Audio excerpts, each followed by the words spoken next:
2023 wasn't a good year for the Carolina Panthers, but I'm trying to make 2024 a better one for myself. Get started on your resolutions with Factor so you're ready for the new year. Factor's ready-to-eat meal delivery takes the stress out of meal planning and sets you up for success in the new year. Skip the grocery stores, prep work, and cooking fatigue. Instead, get chef-crafted, dietitian-approved meals delivered right to your door. With over 35 meals to choose from per week, including keto options, calorie smart, vegan plus veggie, and more, plus over 55 weekly add-ons, you'll have a ton of nutritious and flavorful options to kickstart your resolutions. Skip that overpriced takeout trap. Factor is cheaper and way more delicious than takeout. Get chef-crafted, restaurant-quality meals delivered right to your door, and they're ready to heat and eat in just 2 minutes, which means more time for you. Head to factormeals.com/C350 and use the promo code C350 to get 50% off. That's code C350 at factormeals.com/C350 to get 50% off. Early nominating contests build momentum for 2024 contenders seeking the White House. C-SPAN is the place for political campaign enthusiasts, with unfiltered coverage surrounding the early primaries and caucuses, as well as speeches from key battleground states. Whether you're interested in your state's race or want to follow all of the political events, you can get immediate access to what the candidates are saying, plus nominating results in real time with the free mobile app, C-SPAN Now, or watch live on the C-SPAN networks.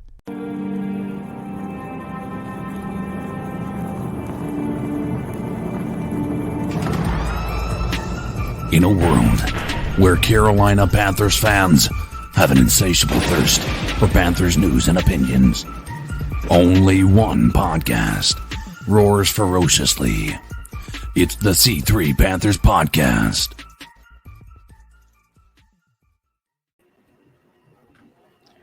I can't hear anything right now, so you guys are going to have to take it in, Cody. I can't. All of a sudden, my audio just... No problem. Oh, no. Hey, Cody, bring us in. That's why you got a co-host, man. Welcome, everybody, to another edition of the C3 Panthers podcast. I'm your co-host, Cody Lashley. That's the professor, Tony Dunn. He's having some technical difficulties right now, but you know that we'll get through it. Let me introduce some of our, the other two members of the Four Horsemen. The voice that makes them moist. CK, how are you, brother? Oh, just another Tuesday in the books. One more week to closer to the NFL season to be started and more content. I mean, it's just, again, I don't know how the NFL does it, but they always find ways to keep the media going for this. And this week's no different. So we're going to talk about a couple things. I think it's going to be exciting to talk about the mini camp and among other things that we can, discuss with the schedule release and everything. But should be a good night. Happy to be here with you boys. Yeah, man. Listen, the schedule release, no more Troy Pride, news around Davante Adams, and potentially at one point in time, maybe having been a Panther, and then us choosing Kelvin Benjamin over him. Man, it's going to be a great show. We've actually got a lot to talk about tonight. This next man, you know him and love him. He has one of the best beards in all of Panthers YouTube, if I do say so myself. It's the Bat Daddy, the Stat Daddy. I heard he's been chasing squirrels. What's up, Greg? Squirrels and goats, man. Let me tell you, if you got goats, you know the struggle. Like, it's almost impossible to keep them in a fence. So I'm on like sixth variation of this fence. I think I've got them beat for at least a couple days. We're going to see. Other than that, man, things are going great. Yeah, man. Well, listen, happy you could join us. And listen, to all of the incredible C3 fans in the chat. Boys, you already know them and love them. They hang out all the time. It's our mans Drew, Antoine Henderson, ATX19, Carson 1, Dan Floyd, Joey the Blind Panther Esquivel, Lawrence Trevette, Matt Knows Nothing, Off Grid, Tommy Doc Martin, Y Big Jordan, Trill 1. This is normally the part where I say Tony Dunn, ain't nothing to it but to do it. Let's roll. And I am going to say it. I'll say it to all of you. And nothing to it but to do it. Let's roll. Boys, the schedule has come out for the Carolina Panthers. If you give me just a moment, I'll pull it up here, and we'll kind of discuss it a little bit more. But what were some of your first initial thoughts on seeing this schedule? And we'll go to CK first. My first initial thought is, it's just the schedule. I don't know what else it's we knew who our opponents were for the most part. It's good that we have an extra home game. We didn't have that benefit last year as we got the extra game at Houston. So it's good to have the extra home game. So we have 9 home games this year as opposed to the normal 8 that we have seen in years past. So that should be exciting to be able to have an extra opportunity to get to some games. I'm interested to see what all you guys find to, if there's any games that are super interesting that maybe would be a good game for us all to go to. So worth taking a look and maybe going through game by game and seeing what we got. Yeah, so I have the schedule. All right. Is there any way you guys can hear me now? Yes. Yeah, we heard you the first time. No, I mean, like the entire I couldn't hear anything either. Like my audio just went blank. Can you hear us now? Right when the show was coming on. Yeah. Everything's good now? I'm worried about the calls. It's just ridiculous. Right. Yeah, we'll figure it out. Hey, dude, I've had a hell of a day today, man. My day has been a crazy one. So we'll make it work no matter what. But listen, let's go over this schedule, man. This is something that we got a chance to react to a little bit over, when this came out. I reacted to this on the Friday free for all a little bit. We went through it. I want to know what you guys think about this schedule. The thing that pops off the top of my head is that after the Panthers were so abysmal at home last year, what a way to redeem yourself than 3 home games in a row here in Charlotte, right before week 6, man. I mean, that gives us 4 of our first 6 games of the season are in Bank of America Stadium, man. This is a perfect opportunity for us to get on a roll. And Tony Dunn, you know what I always say about the NFL season. You find out who the legit teams are around week 6 and week 7. And I'll be damned if week 6 and week 7 aren't some Super Bowl contenders on that list in the Los Angeles Rams and the Tampa Bay Buccaneers. So I don't know, man. I mean, a lot of people were kind of saying that this is a tough schedule for us this year. But boys, I got to be honest. I could see a lot of games that could very easily swing in the direction of the Carolina Panthers. Right. The last time I remember looking at a screen like this and saying the same thing was whenever Cam Newton came back last year, and we were all predicting that, hey, man, we can win the next 6 of the next 7 games. And going to the play. So anger to the heart. Yeah, when the schedule comes out, all it really means for me is what games I can look at that I could possibly go to, because it doesn't really matter. It's what we're going to play, and it's basically the same. Which are those? Year. Which are those? Which are the ones you want to go really to or could go to? That's the thing. That's what we got to look at. Is like, I got to say this. This is the hardest schedule to read right here. This graphic. I know. I hate their layout. Yeah. Whatever this graphic is, I can't like barely see what the weeks. You know what I'm saying? Like who the opponents are. All right. So I'm week find 1, a better one. Browns. Week 1, Browns. Yeah, let's get some. I'll write it down. Home? Let's get some season predictions for records here as we go. Yeah. All right. So I can put it Madden as well and do a simulation if we need to. The big story, I guess, will be with Deshaun Watson, Baker Mayfield, right? What happens, and is because somehow that saga is linked to us, right? Whether we want it or not, we are involved with the Deshaun Watson discussions heavily. We're pursuing him heavily, and then the continued connections with Baker Mayfield. Right. So this game, week 1, I mean, look, it's going to be interesting no matter what. And then you could always swap Sam Darnold still with Baker Mayfield. We've talked about that ad nauseum in past shows. But I wonder who knows with Deshaun Watson? Who knows what Deshaun Watson, like, what's going to happen? Is he going to be people keep saying, is he going to be suspended? I say the same thing, but at what point do we just know? Much better. Like, how long? I mean, when is the ruling going to come out? How have each day that goes by, do you think it means less and less that Deshaun Watson's going to be suspended? So I heard that they were going to know something soon. Have you heard that? Oh, I can't wait, man. Yeah. Only Yeah, I heard finally. that the NFL was meeting with Deshaun Watson, that they were going to like start having discussions with him. And normally when that happens, they're getting close to making their decision. And then listen, we would be remiss about people continuing to still, we have to mention that people are still trying to push Baker Mayfield on the Carolina Panthers. And just like last season, when we opened the season with the Jets and we had Sam Darnold and everyone thought that was going to be a, Sam's coming out day. Well, dude, they're trying to push that on us again with Baker Mayfield being the starting quarterback for the Panthers. And that's just such a dumb idea to me. But yeah, I mean, that game, who knows? If Deshaun is on that team and he's starting, yeah, that's a whole different ball game. That's a whole different money line, all that stuff. Sorry, I'm counting up wins losses here. Not my prediction. And how about that bye though?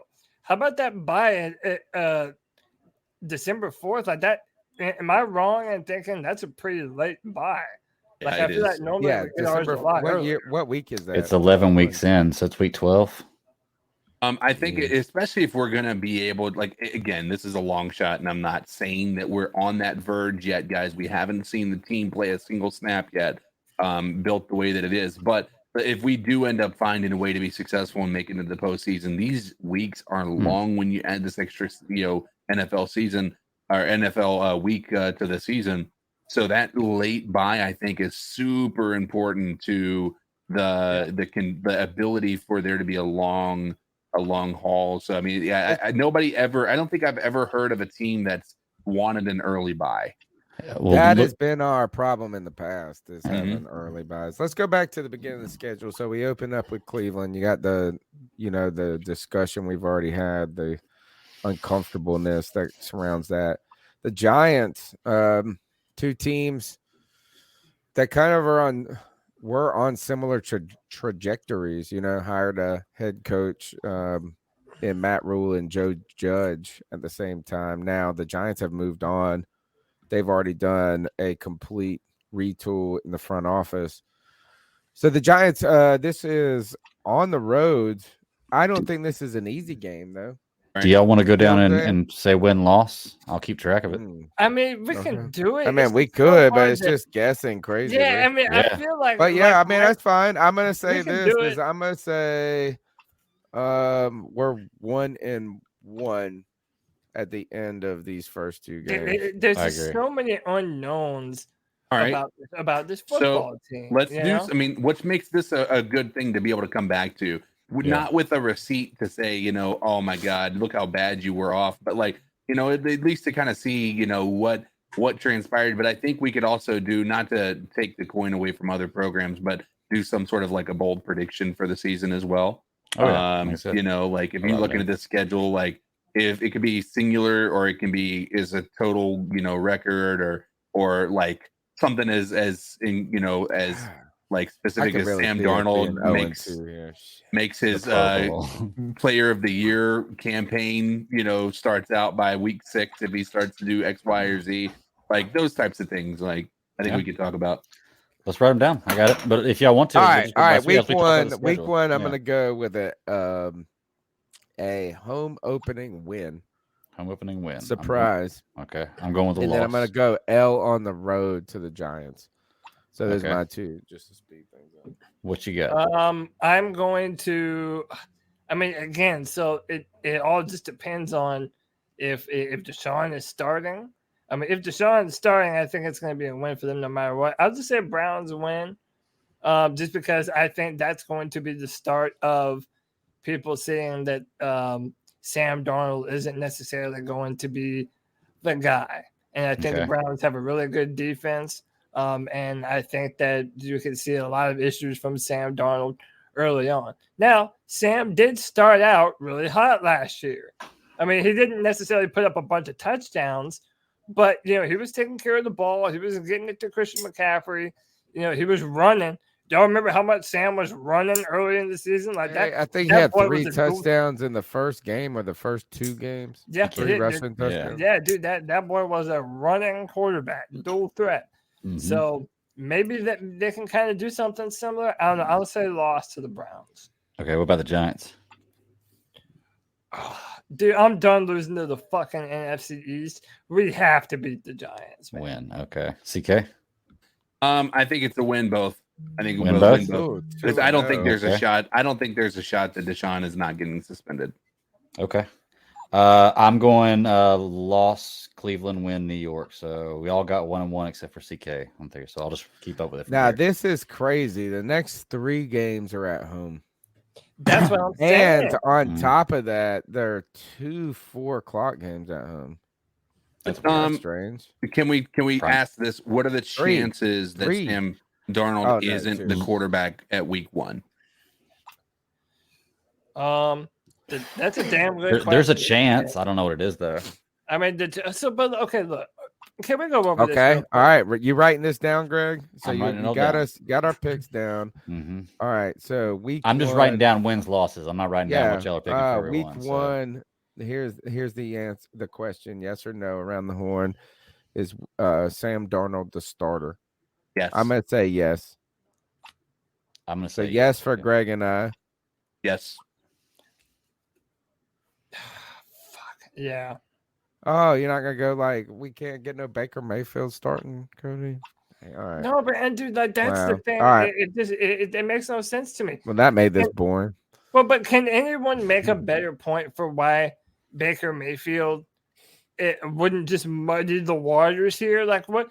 Like okay, if you bring in Baker Mayfield right now, he's still having to learn a brand new playbook. Mm-hmm. He's still having to get used to the offense, get used to the coaches. Like what? We're just expecting to trade for him. Sam Darnold, though. Yeah, but we're just expecting to trade for him, and all of a sudden, Baker Mayfield is the starting. And he's coming off an injury too. And it didn't work out for us well last year. I agree. I'd rather have. All right. Okay, not to flog it too much, but I agree. I mean, that's a good point. All right, so yes is all around there. We're now heading into week 3 at home for a 3-game home stretch. This is the first of 3 games, 1:00 start. The New Orleans Saints' first division game of the season. I'll let you guys go. I'm going to go first on this one and just say I think that this is going to be Carolina's defensive backfield coming out party. I think J.C. Horn is going to smack the shit out of Michael Thomas. I think Dante Jackson's going to put the brakes on Chris Olave. And who else they got? Jarvis Landry? Yeah, C.J. Henderson's about to lock his ass down too. Panthers get a W. We repeat what we did last year. Panthers get a victory over the Saints at home, week 3. Gotcha. I'm agreeing with that. I think I know I'm going 3-0, but we did kind of have a good year like that last year. Mm-hmm. And I think everybody is crowning the Saints right now, and I don't see they still have Jameis Winston as their quarterback. So there is, and now if this whole Drew Brees thing turns out to be something, maybe it's a different story. But right now, I just don't see Jameis Winston coming in here and being the game. What is that Drew Brees thing? I kind of heard something. He got fired from out of retirement. He got fired from NBC because he wasn't a very good commentator, and now there's conversations about the potential of him coming back to the NFL. Was he really fired? Yeah, they said that they soured on his he started out okay, but as the year went on, he just wasn't very good.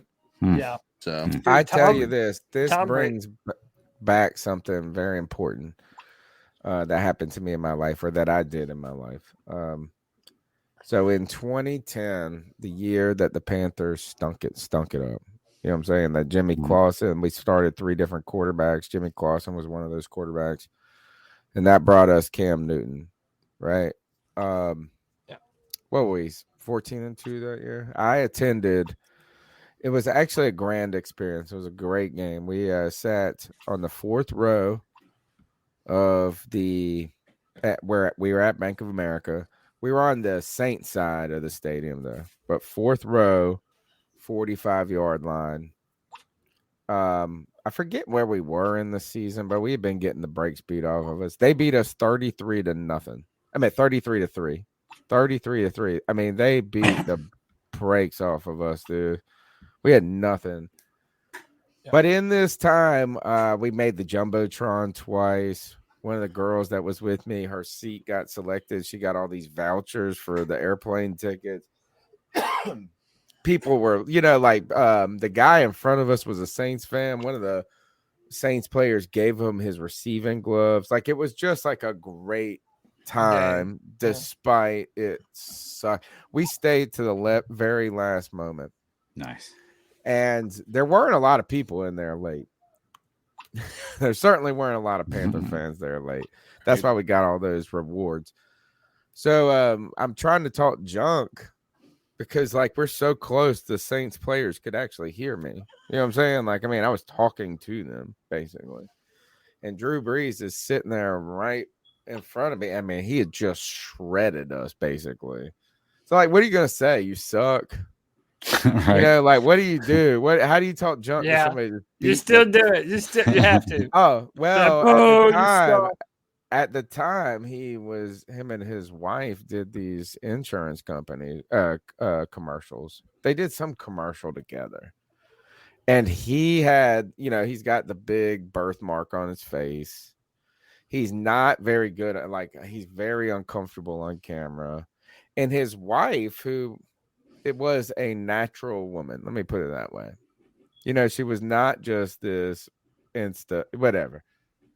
She stole the show, though. Like, she was far more charismatic, camera friendly, all of this in this commercial. So all I could do was yell, "Hey, Drew Brees, your wife is better in that commercial than you are." That's what I yelled at him over and over. And he started chuckling. Like, it was the only thing. He couldn't stop laughing. And he didn't want to turn around and talk. Like, I couldn't say nothing to him. But that is it. And guess what? What is this? 12, almost 13 years later, turns out Drew Brees still ain't good on camera. Still not good on camera, even after those artificial hair plugs he'd done put in his head. Hey, power to him, man. I guess I would, I don't know. Right. It's so funny who people roast him, though. Like, it was so obvious. And I tell you what, I still hold a grudge. He was on Saturday Night Football, like, basically talking shit about our defense. Like, after that was still when the Panthers had one of the, we were putting up historic numbers. We're one of, like, on record for an all-time defense or something crazy like that. And Drew Brees was just up on that panel, so snide. And, they do some college shit. And even though he may have been right, dude, I was so fucking mad. You got so mad about that. I was mad, dude. I was big mad. The Saints come into Bank of America in week 3 on their third straight division game. Their season starts with Falcons at home. No, they're at the Falcons. They host the Bucks, which I always feel like they host the Bucks in week 2, early in the season. It feels like that happens a lot. And then on the road to the Panthers. Think about that. They open the season. We don't play any division opponents in the first 2 games. They only play the division. You know what is? I'm thinking. What'd you guys say? We're beating the Saints or not? Yeah, I said. I say yeah. I'm gonna say no. Okay. And then I'll go ahead and lead the next one, but we win Arizona at home and lose to San Francisco. Okay. So you got them at 2 and 3 through 5 games. I'm going to actually flip that. I'm going to say that we lose. You said we lose to Arizona and beat San Francisco? I said we beat Arizona, lose to San Francisco. Okay, I'm going to agree with you on that then. I think we beat Arizona lose San Francisco, so beat. Yeah, I'm gonna make it simple, man. Look, maybe I'm pie in the sky right now. Oh, Maybe I'm Here just he trying to comes. be a. Here he comes, and we got to Maybe talk I'm- about your maybe take. I'm Look, there's trying to people be- out there waiting to hear about you and your takes. Dude, maybe I'm just being a homer, as I've been known to be. But this is an unprecedented opportunity, like I said earlier, for the Panthers to really build a home presence, like we have failed to do for the past few years. I'm gonna go on a limb and say that stretch of New Orleans, Arizona, and San Fran, W's, baby. W's. In the bank. Wow. That's Okay. where we're putting them. I love it. Where you All at, right, CJ? so that puts him at 4-1. 4-1. He's to start the 4-1. season. You're 2-3. I'm 3-2. All right. I unfortunately think we backslide. After we beat the Saints, I think Arizona has made enough moves to keep Kyler Murray happy, who's going to be playing for a contract this year, if he doesn't get one done before the end of the year or before the league year starts. So I think we're going to lose to the Cardinals. I think they have a bone to pick after last year. And I think the 49ers are just too well coached to beat, at least with what we have right now. So I think that's going to be an uphill battle. So I think we lose. I don't necessarily think we lose in convincing fashion, but I do think that those are losses at home. Okay. So 3-2. All right. Hey, your audio was kind of going a little bit crazy. Okay, on I my was end. worried it was my whole computer. What is it? What is it doing? You're, it It's it- better good now. But now it's not doing it. But it was like you're kind of robotic a little bit, but you're good now. Okay, cool. All right, yeah. so here's where I go is I feel like San Francisco begins a long slide for us. We lose. So I've already picked through San Francisco, but we lose to the Rams on the road. Okay. We lose at home to the Bucks. Okay. And the reason I think this is I think the Bucks, and this is 1, 2, 3, 4, 5, 6, 7, week 7. I think the Bucks are still pretenders at this point. I don't know. Are the Buccaneers or is Tom Brady going to be able No, to do they're it not again? pretenders. Yeah. How can they be pretenders, man? Tony, don't we have to give Tom Are Brady? there the is their benefit of the defense doubt going to at be this as point? good as it was last year? That's what I want to know. I just want to. I mean, I feel like we'll be figuring out if the Tampa Bay Bucks right here, like they might be teasing us, but they're a good team still. But like, I Or they feel could be like a member. whether you love the dude, I said or we're gonna hate lose the to dude. him.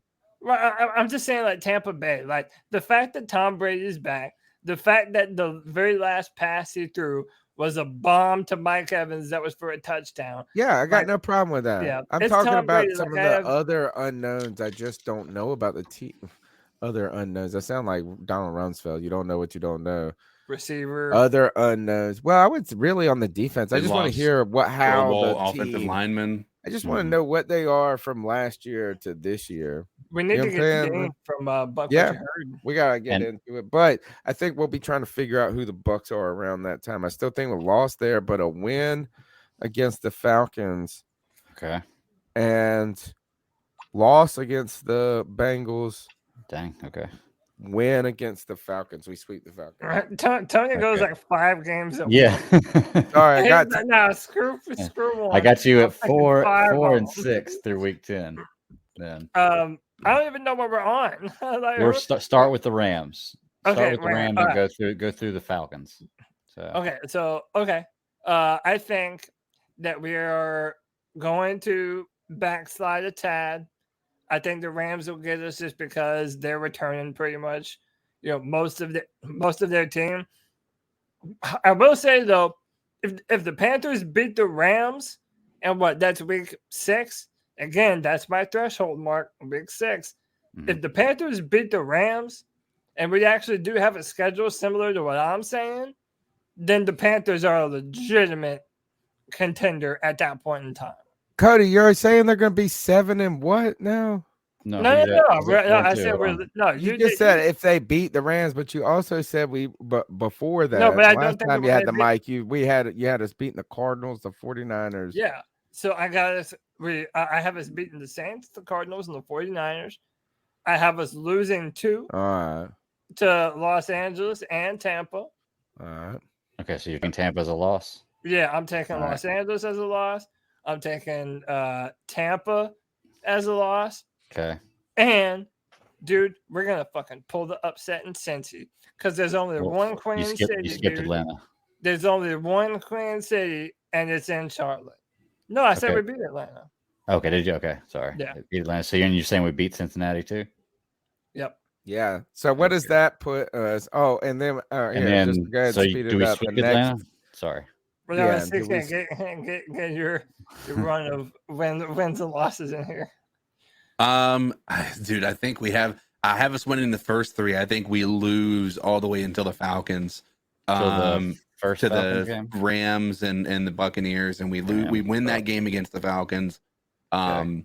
The Cincinnati Bengals would be interesting. I have a hard time seeing us being able to beat them. Okay. We beat the Falcons. I think we sweep the Falcons. I think we beat the Ravens. Are we going that far? Well, hold on right here. Let me catch up. we're So holding everybody go to at, week 10. So we at week 10, CK you're 5-5. Cody, So you're 10 is you're 6-4, Cody. Okay. Tony, you're 4-6. And right now, I'm gonna say that we lose to the Rams.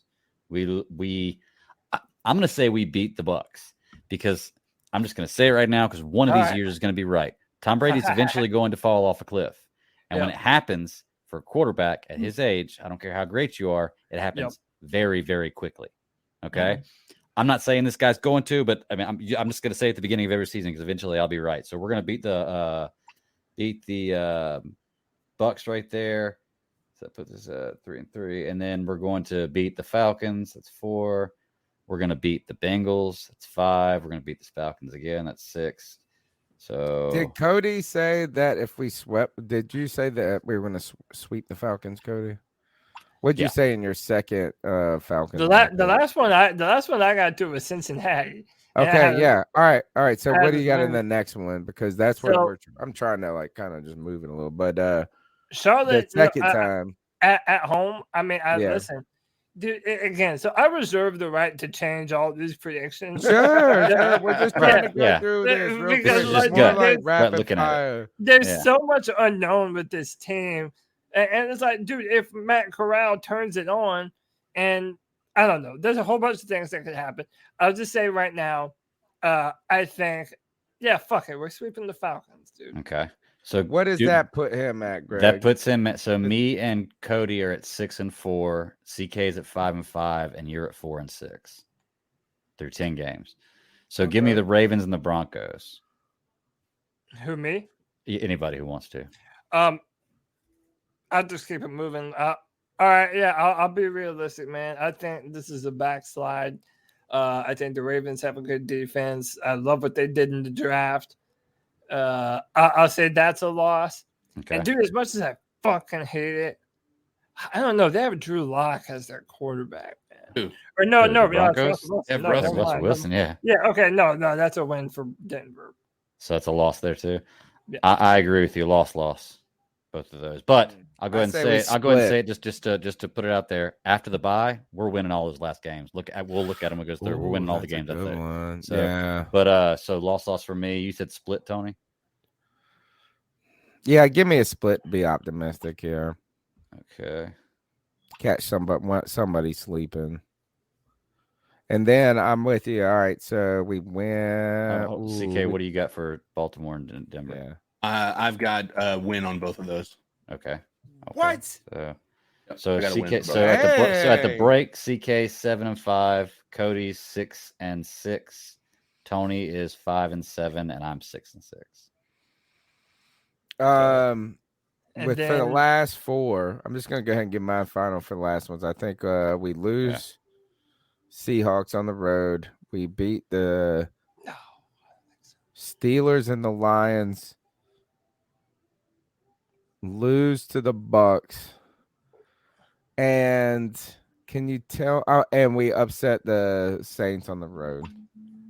So that puts us. You got us finishing at 8 and 9. Yep, that's where I think we. That sounds about right. All right. What you got? Either one of y'all. I'm saying all wins throughout the last end of it. I'm gonna follow your lead, man. Because like I mean, honestly, being real, like I don't think Sam Darnold is going to be good through that many games. And I think at this point in time, we're talking about Matt Corral. Now, again, he's a rookie. Maybe it's not, maybe it won't be great for him. Maybe it will. I'm just going to go optimistic, man. I've been going to bat on Twitter for my man, Matt Corral, all day, and I'm going to continue to do so. I'm going to follow your lead, Greg. These are all W's after the bye. Nice. So me and you both think 11-6 this year. Then just blind looking at the schedule. Okay. Yeah. No, this, like I said, this is no. Good God. Tony is just laughing at us, heaving, dry heaving. I'll give you my final. I'll give you mine. Okay. I think we win against Seattle. They don't have a quarterback. Same. The Pittsburgh Steelers. That's going to be a win.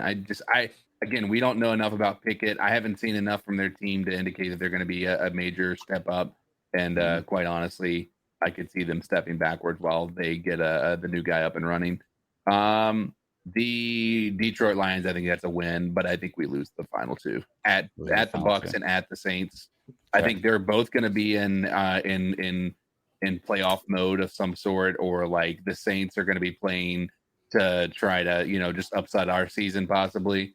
Because I think we have a chance to be in the playoffs in those final two games, and I think we're going to lose those.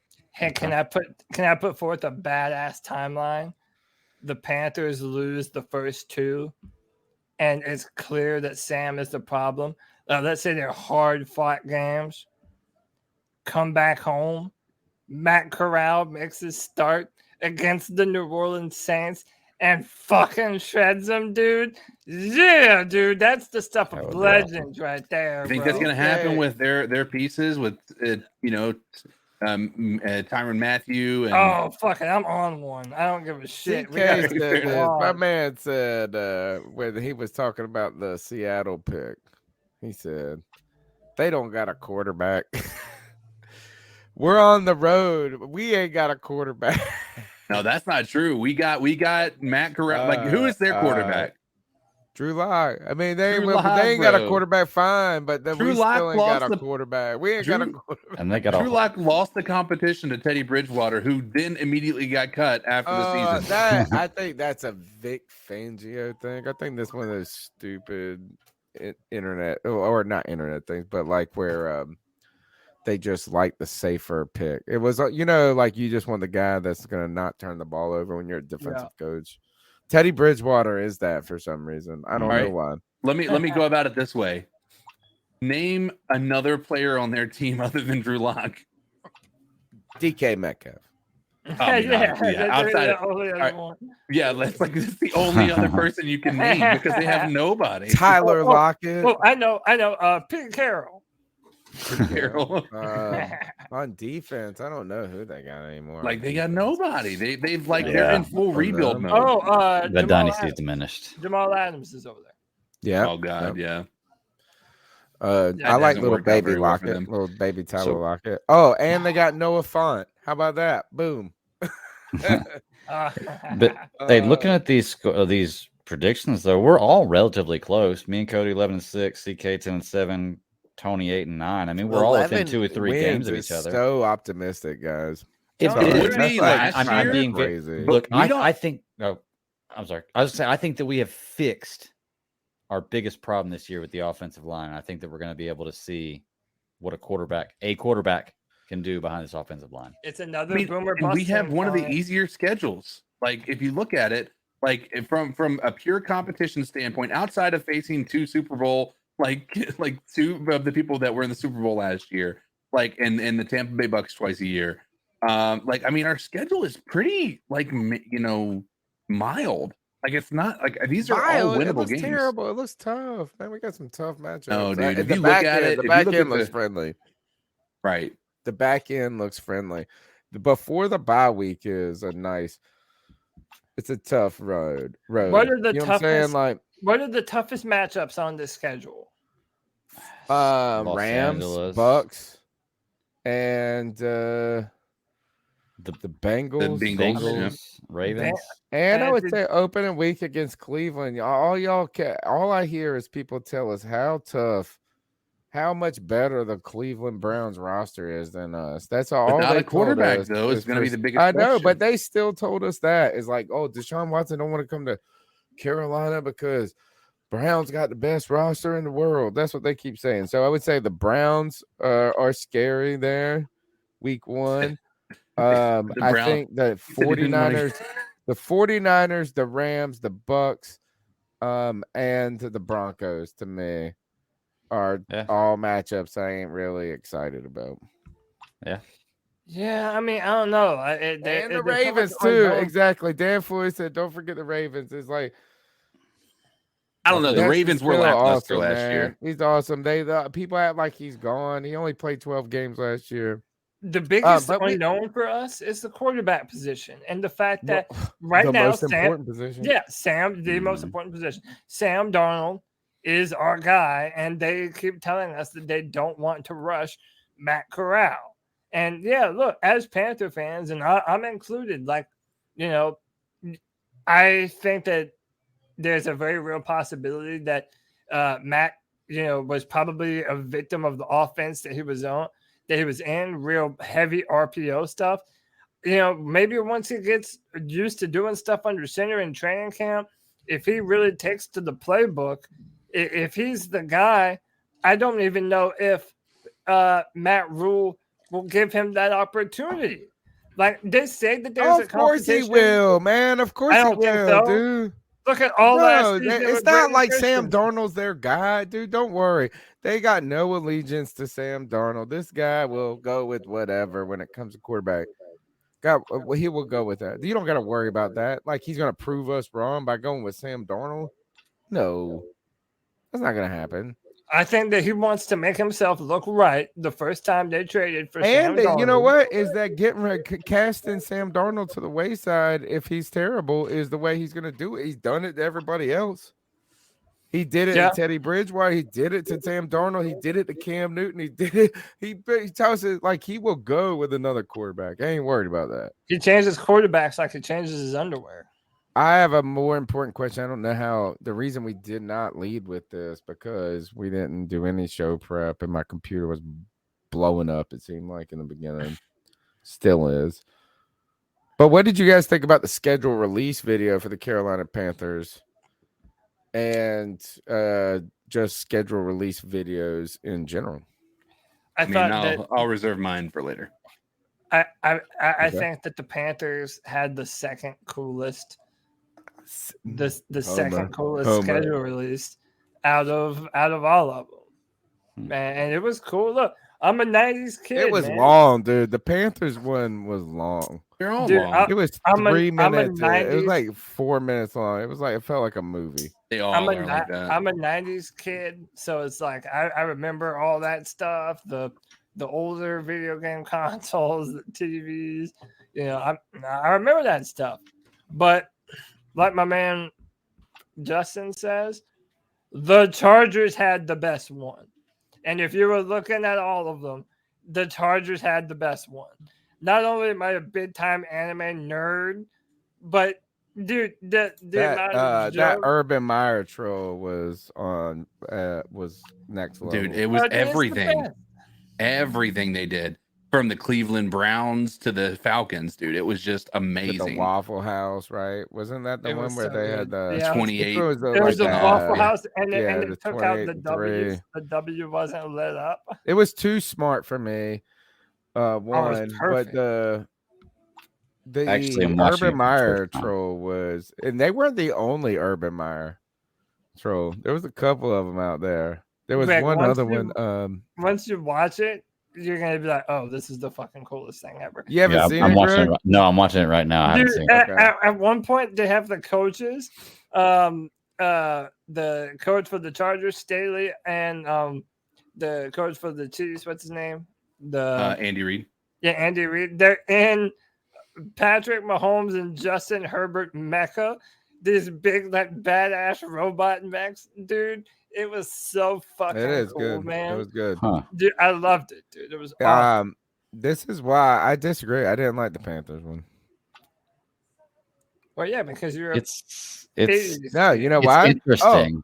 I I am mean, such a 90s kid. Like, I don't know a song or movie reference outside of the 90s. Like, I think this is the Panthers, though. I feel like, and maybe I know there's been a lot of social media turnover lately, but still, you got Bill Voth in the background running the whole thing. He's the guy, but I think, that runs their Yeah, he is. media department. I feel like they've milked the 90s theme for 3 years straight. You remember that? Like, so they were the ones that, to me, set the tone for Right. these schedule release videos. We had one, didn't they do like a Donkey Kong one year or something? What was it they did? They were one of the cutting edge departments that came out. I remember it had something to do with Nintendo. I feel like they're milking that genre too much. yeah, And so, like, I just was like this. It was like, all right, yes, the card on the bicycle, got it. The Nintendo, got it. The pizza rolls, got it. Like, I feel like, hey, the Chargers went to something new this year. I like the Lions one. Did you guys see the ones the Lions did with No, the I felt like I didn't. self-defense dude? I They felt like I hired didn't that see special most of it. technical self-defense dude. Like, you could. I think here is what the Panthers missed a great opportunity this year. Mr. Beast doing let him make a kid video. things Yeah. right Yeah, he's here. from North Carolina. can I tell you what this really feels like for me watching this video? It feels like a bunch of people who didn't live in the 90s are doing a report on the 90s and making a video presentation about it. You know, it's what it really feels like. Yeah. Like, yeah, I remember this from when I was a kid, but this doesn't remind me of being a kid. Like, this doesn't look or feel like my childhood. Like, it looks like if my kids were I to know. make a Where are all video- the people smoking cigarettes at? I mean, I don't know. I mean, it wasn't bad, but it definitely doesn't blow me away by any means. It seems I feel like I could have thought of a whole lot cooler ways to do it. You know, It was long. I just look, and I know it's cool. Here, smart move by the Panthers in this is the demographic for football fans probably listening to this show right now and watching is probably 25 to 60. And the people that hardcore follow it are probably 30 to 55. You know, like, I mean, I bet you would even tighten that in a little bit. Mm-hmm. And so they are keying into their demographic. Yeah. You know, they are tuning in to that. Just like, I mean, so that's not the worst move. I just feel like I just remember them doing a big, they were one of the where schedule release videos were kind of new. Yeah. And they did if somebody in the chat room can help me remind me what it was. I feel like it was a Nintendo theme or something. Yeah, they did video games specifically. Like, this time it was more like video games. Okay, so they did they do like 12 different video games or Yeah. 16 different video games or something? I remember that. And I'm just saying, like, here is that I think the Chargers one was pushing the new envelope. I'm not an anime guy. Dragon Ball Z is after my time, you know, but still, I think that was kind of cool. I like Detroit with this special forces dude. That shit was great. Dude, like, for me, growing up, like, anime was all I watched. I didn't watch it. Good. I didn't watch it, man, but I had to watch like, cartoons Dragon Ball Z was on Saturday. Like, Dragon Ball. I watched the original Dragon Ball before the original Dragon Ball Z because it used to come on UPN early in the morning. Yep, that's right. I remember that far back. And Dragon Ball Z was the shit. And yeah, it's a blast from the past, man. And I don't know. I think the Panthers, like, they're still trying to build that vibe, you know, now that David Tepper owns the team, like, they're trying to do, you know, cool, innovative things. I feel like you saw that last year with the Panther. Now you got Thomas Davis. He's like selling stuff, ice cream or whatever. it was cool, man. Like it's an opportunity for the social media teams to really kind of show their creativity and really take a jab at all these other teams, you know, like or get jabbed at if you're the Jags. or Get the Falcons. jagged at is what you would say. I Jagged thought. off. And by the way, Matt Corral, I put this on Twitter. Matt Corral reminds me of the main character from this anime, Yu Yu Hakusho. His name was Yusuke Urameshi. Dude, I'm a super nerd on this type of shit, but I'm telling you, that's who he reminds me of. All right. Well, you know There what? you We'll go. have to ask him what anime character he resonates with. All right. What else did we have to talk about? We had Troy schedule- Pride. Troy Pride Jr. Poor fella. Sad story. Dude, I don't even care at all. So mean. I don't Yeah, give a lying. I can't find a Why? single shit to give. Because It's dude, another fourth round pick that everybody's excited about. Yeah, I never Excited about. expected He started 8 games. I never expected anything of Troy Pride, and I never felt like he made a big impact on this football team. He's never been one of our top guys. He's never been someone that like we depended on. He was just another body, man. Yeah, you know, he was serviceable, This is but cool. dude, we're not missing out on anything by not having Troy Pride. Come on. Yeah, I kind of forgot he was on the team, to be honest with you. Yeah, it's like, dude. I really did. When y'all said Troy Pride was gone, I was like, okay. Oh, yeah, who was Like, that? cool. I've already made peace Yeah. with that. That's awesome. I made peace with that like last year when I thought he wasn't on the team anymore. So. Yeah. Yeah, man. I think like, it's bull crap. I think this. I am sad about it. I'm sad about this. I'm sad for Troy Pride. Came out, 4th round pick. Made him start on a defense with a fresh coaching staff and a bunch of babies all up in there. And he started 8 games, and they threw him out to the wolves and used him half the time as a scapegoat. He gets hurt. All of a sudden, he's just alienated from the team. This and that. My point is this: I don't know if Troy Pride is going to be good or isn't good. But I do know this is it just has a Ben Wickery feel to me. Mhm. And that is somebody you like when he's available, and now he got hurt and we don't care about you. Yeah. It just stinks. It's just sad. It's just sad. I don't know if Troy Pride really got a real opportunity. And hey, look, he had an ACL injury, so I don't know how bad it is. They did say he was released with an injury designation, but I feel like the teams can use that very Loosely. yeah, exactly. So I just don't know this. I ain't got no problem with Troy Pride. It's like you can't ask a baby out there. He was like you said, just a 4th round pick, but we made him go be our number 1 corner that year. Well, yeah, but like, okay, even if we gave him a fair shake, what was he ever going to be for us? Was he going to be a starting corner?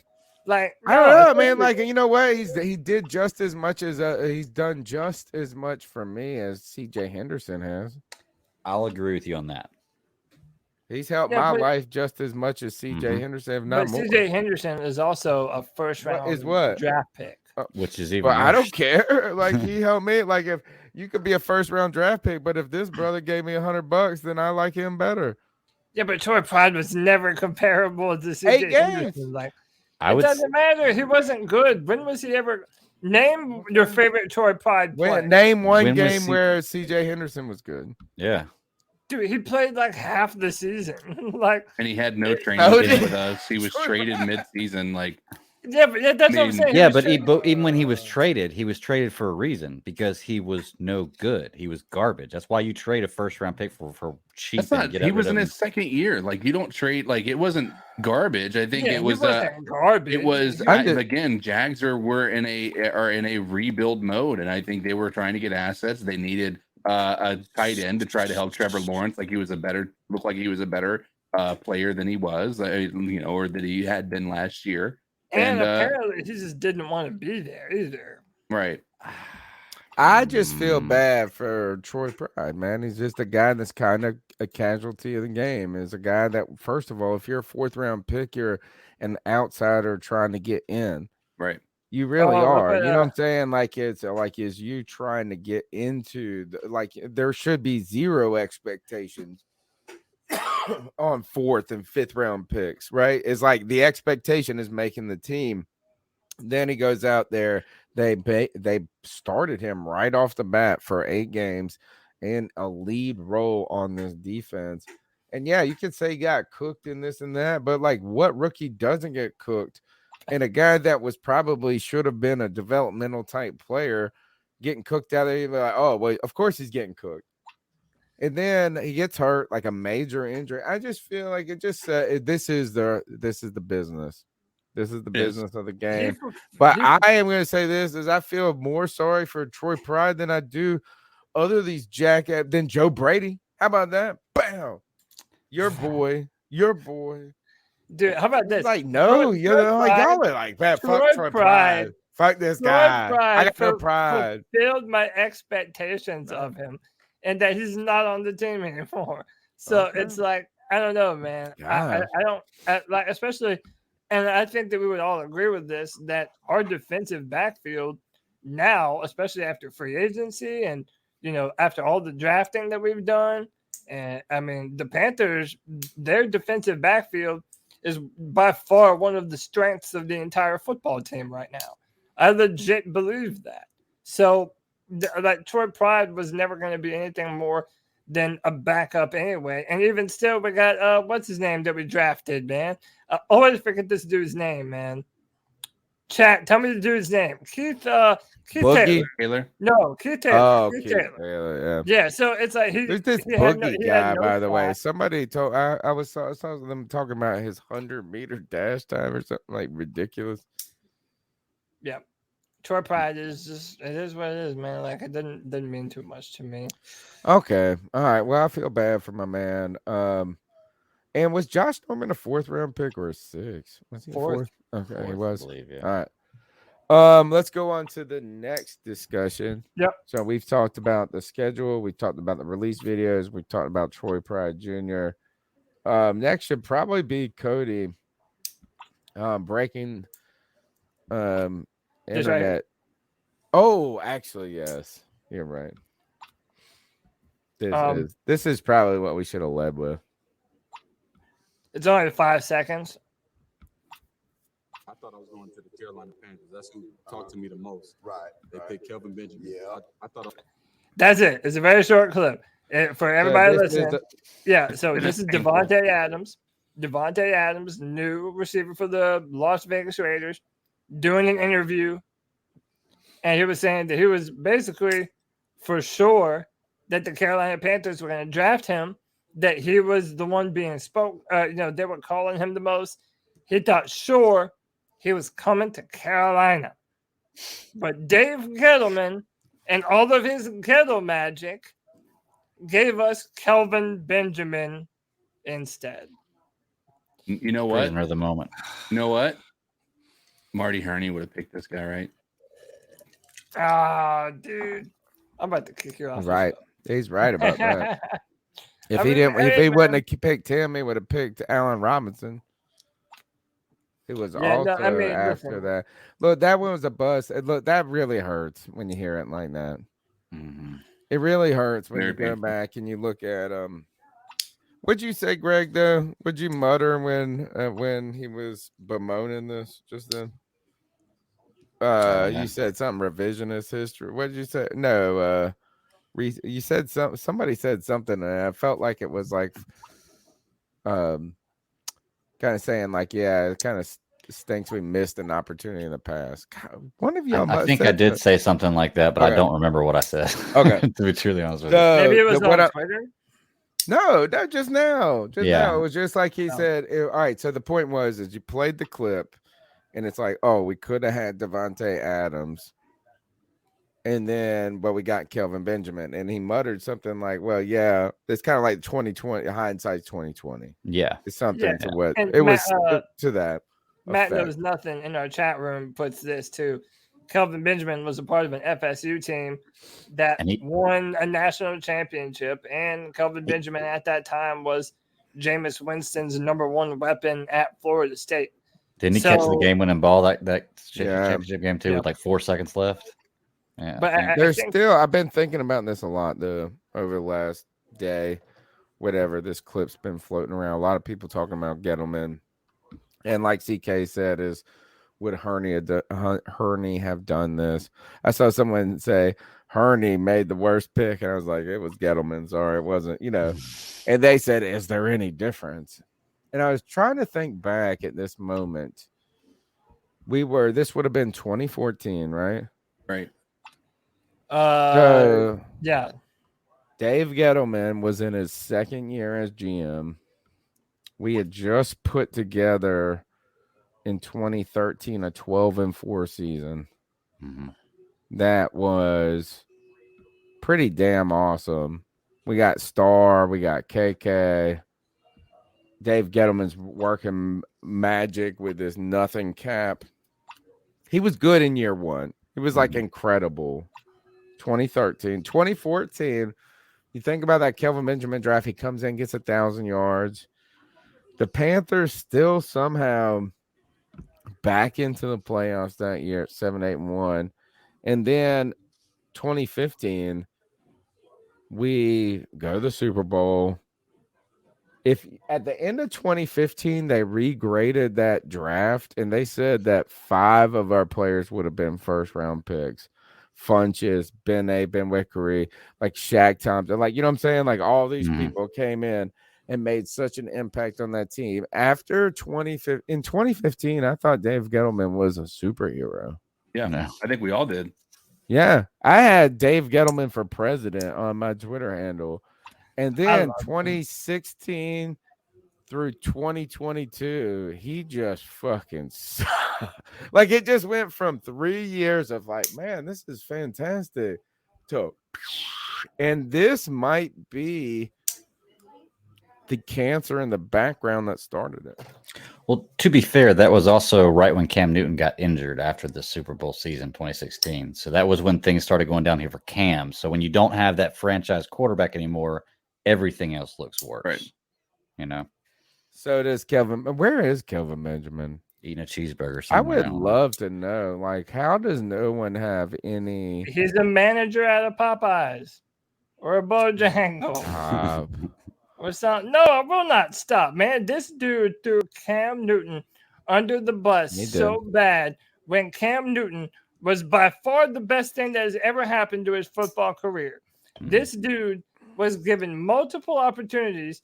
And by the way, Gettleman even gave Kelvin Benjamin an opportunity just recently, a few years ago, to go be a tight end up in New York. And he still couldn't get the job done because he was overweight or some shit like that. Dude, I'm telling you, man. I don't feel bad for Kelvin Benjamin, man. It's like it's almost like a D'Angelo Williams type of situation where it's like once you do certain things and once you take certain actions, it's hard for me to look at you a different way. And it's the same thing with Kelvin Benjamin, man. Like I have no problem joking on him. He was supposed to be our number one wide receiver, and even the players that were there for him, he just turned his back on all of them, and I think it was some sucker shit. So I had to change an audio setting. Can you hear me still? Yeah, good. Yeah. All right, perfect. Yeah, he did suck. It's just crazy how quickly you can go from being in this league to not. And there were so many people in that 2015 draft that we thought were going to be good and are nobodies. Devin Funchess. Think about that. And by the way, he would have taken Devin Funchess' number a year before. He would have been number 17. Who? Davante Adams. Yeah, you're right. Oh, that's a good point. And like also think about this. Let's say again, this is all revisionist history. But yeah, someone said this drafting Derrick Henry. We could have had him instead of Vernon Butler. And I know you can do player, this and that, but they were real at those moments. That's the thing is Kelvin Benjamin was kind of a lot of people. I was even watching that. I used to think the draft was cool in 2014, Cody. I used to be think like you. I hate it now. And that's probably one of the years I realized that the draft sucks. Is because you sit there and you're looking at all this and you go, oh, we could have had Kelvin Benjamin 37 picks later. That's how I felt. in that draft. It wasn't even that I was mad with Kelvin Benjamin. It was like, why we pick him at 28 when we could have had him at 47 or 89 or whatever it was. At that time, we thought we were one superstar receiver away from being. But like, let me ask you this: Davante Adams. What do you think would have happened if Cam Newton had Davante Adams during that Super Bowl run? Dude, I mean, I don't know. We don't know. What was Davante Adams in year one? I don't know. And by the way, you know what? How about this? Just remember this: is he didn't even have Kelvin Benjamin in that Super Bowl run. Ooh. But that's what I'm saying. Like, maybe if we had him, like, dude, listen, whatever. Having Davante Adams, even a young, hell yeah, he's like the best receiver in the league. I would argue he's the best in the league. That's who I would pick. A lot of the devil's advocate takes that I've seen on Twitter is that in the first few years, even Packers fans weren't really sold on Davante Adams, and that he really kind of came into his own later on in his career. And I mean, again, I'm not a diehard Packers fan, so I don't know how much legitimacy there is to that criticism. But what I do know is having another powerful, young, dynamic receiver during that Super Bowl. I mean, hell, maybe that could have been the thing that changed the game for us. Imagine if that was Davante Adams instead of Jericho Cotchery. You know what I mean? Oh, here's where you would be. Here's where they're right. This is actually they are right about. Look at this. It's 2014. He had 446 yards, 3 touchdowns. 2015, he had 483 yards, 1 touchdown. Damn, really? That's the thing, yeah. And that was his. And Kelvin Benjamin's putting up 1,000. And then in 2016, he blew it out the water. It still didn't hit 1,000 yards. This is where the difference. This is where you make your money, folks. 997 yards and 12 touchdowns. See, that's the thing. DJ Moore is looking at that. Like if DJ Moore had 12 touchdowns, he'd be getting paid twice as much. Oh yeah. He did not get 1,000 yards until 2018. Ooh, here's another thing: right? Is who's had more 1,000 yard seasons, Davante Adams or DJ Moore? Well, DJ Moore's had one every season, right? How many years has he been? 4 now. We just picked up his 5th year option, didn't we? We just signed him, didn't we? Yeah, but he hasn't played his 5th year. Has yet. he played? Okay, has he had 4 1,000 yard seasons? 3, I think. I don't think he made it his first year. Oh, okay. All right. So is Davante Adams has had 3, but now I tell you this: he's had a 1,500 yard and a 1,300 yard, 2 1,300. He's had some big ones. This mug scores some touchdowns, bro.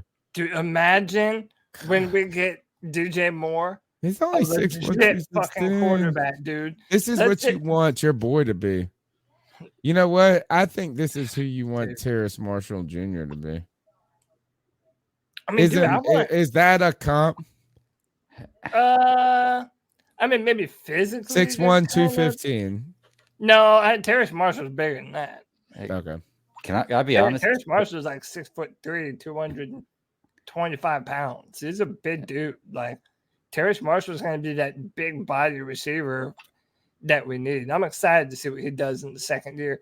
But hey, I'll reiterate that, dude. Look, wait until Matt Corral turns it on and becomes that quarterback that DJ Moore has always needed, dude. Mm-hmm. Launching the football in the perfect spot. And dude, there are some plays on Matt Corral's highlight reel. He was throwing to a guy named Dontario Drummond at Ole Miss. And this dude was making some crazy catches. And dude, you could so easily see DJ Moore in that scenario. Just doing those very same kinds of things with a gunslinger for a quarterback, man. I'm pumped. If we can actually, get a legitimate quarterback under center, the Panthers have the offense to roll. I mean, super dynamic. Hey, Terrace Marshall, I know this doesn't really mean anything, but when I play Madden, Terrace Marshall catches everything I throw to him. And always clutch. Always clutch. I had it's Cody. crazy. Crazy Cody got to correct everybody in his names. Don't worry, I called him Terrence Marshall for it's Wait, what? Terrace. We got Oh, to yeah, it's walk out Terrace, on yeah. the terrace. Yeah, it's terrace Terrace. like a Oh, terrace excuse to me. a Every balcony. time, don't worry, I called him Terrence too, man. That's what I called him too. Yeah. But Terrence, he better be. You know, I need this dude to step up, and not because he's disappointing. None of that. Like I want to see that opportunity. I saw someone say this in the chat that somebody's going to replace Robbie. I think it needs to be Terrace. Walk out on Terrace Marshall Jr. I take that. I think we need that. Like, is that we spent a lot of money on him last year. When I Right. mean money, I mean draft capital last year. We go in the second round and get him when we had a lot of other needs and some different things we could have done to help this team. And we did that as a play. We signed DJ Moore, right? We believe in him as a team. We want him to be part of this scheme. I think it's time for Terrace Marshall to replace Robbie. Like, I think this could be the moment. And I don't know if we're going to trade or this or that or what happens. I want to see something this year. Because if you last year, do you remember Cody coming up on we were doing those bold predictions, all this and that? Cody said, I think you still owe me money for this joint. Is that Terrace Marshall's going to have 600 yards? This dude didn't even have like 48 yards last year. Whatever, man. I thought that wasn't. Dude, I cut more yards yesterday I cut more yards on my lawnmower last year than Terrace Marshall Jr. had last year. Yeah, that's not his fault though, man. That's fine. I need him to do that's what I'm not saying he sucks. I'm like, it's time for him to get up in there. And then that's what I think we're going to do a new segment. And I'm going to make more out of this in the coming time or the upcoming season. But we got to do a Robbie to English segment. That's what we're doing. On hold on, let me pull it up because I got our friend. You can follow at Robbie to English on Twitter. I'm gonna show you guys this. I'm gonna share my screen. We're gonna just do a couple of lookovers. This is the new segment on the show, Robbie to English, where we look at Robbie Anderson's tweets and see what is going on. So let's start with the most recent. Well, here we go. Tweets and replies, maybe? Nope. Here you go, tweets. All right. Here we go. So let's start with this. Robbie Anderson tweets, how you get beat up by somebody, then grow up and want to be that homeboy and be like them silly S star emoticon. So Robbie Anderson translator says this means, how do you get assaulted by someone, then want to be their home brother and be like them? That is hilarious, poop. Next up, because there's a couple. I had to go through a couple of them. Robbie Anderson tweets, yeah, you got the text, but you ain't get the message. Robbie Anderson to English tweets, yes, you have received the text message, but you didn't receive the real message. That was not that bad. I mean, that's kind of subtle. I saw a good one down here. I like this one. All right, so Robbie said, had to fall back, you know how that go. We only speaking briefly. And at Robbie to English says, I had to take distance respectfully. You understand how that goes, though. We were only talking momentarily. So that is the Robbie to English. I kind of one day, this is what I foresee coming up. So I gotta get this guy. I messaged him on Twitter. I said, I want to do this each and every week. Or not each and every, but yeah, kind of. I want to make it a bit. You remember Dave Letterman used to go down to the guy that owned the sandwich shop? Yeah. Down below. What was his name? Rupert. Yep. And they would go to Rupert and they would ask him to read something. I feel like I need Robbie to English to do his like him typing it and speaking it out like a Rupert bit for the show. I think it'd be funny. Yeah, I don't disagree. Robbie Anderson's a lot. He's a lot. You know what else is a lot? Is the people watching this show. 103 of them right now. And they like a little shame sometimes in their game. Sometimes these people, they forget how easy they got it, how lovely their world is. First world problems. CK, shame these spoiled bitches. One team, one desire to finally get the Super Bowl win we've all been craving. But can they do it? Can the Carolina Panthers find a way to build a team, to come together, to be coached at a level that's required for a Super Bowl caliber team? All indications point to probably not, but there are some hopeful things that we've seen, and you come here each and every week to talk about what the Panthers are doing, what they have been doing, what news is broken, but you haven't yet hit the like button yet. I have one thing to say to all you kinky son of a bitches. Subscriber shame. Subscriber shame. 99 viewers. Hit that thumbs up. Hit that like. Hit that subscribe.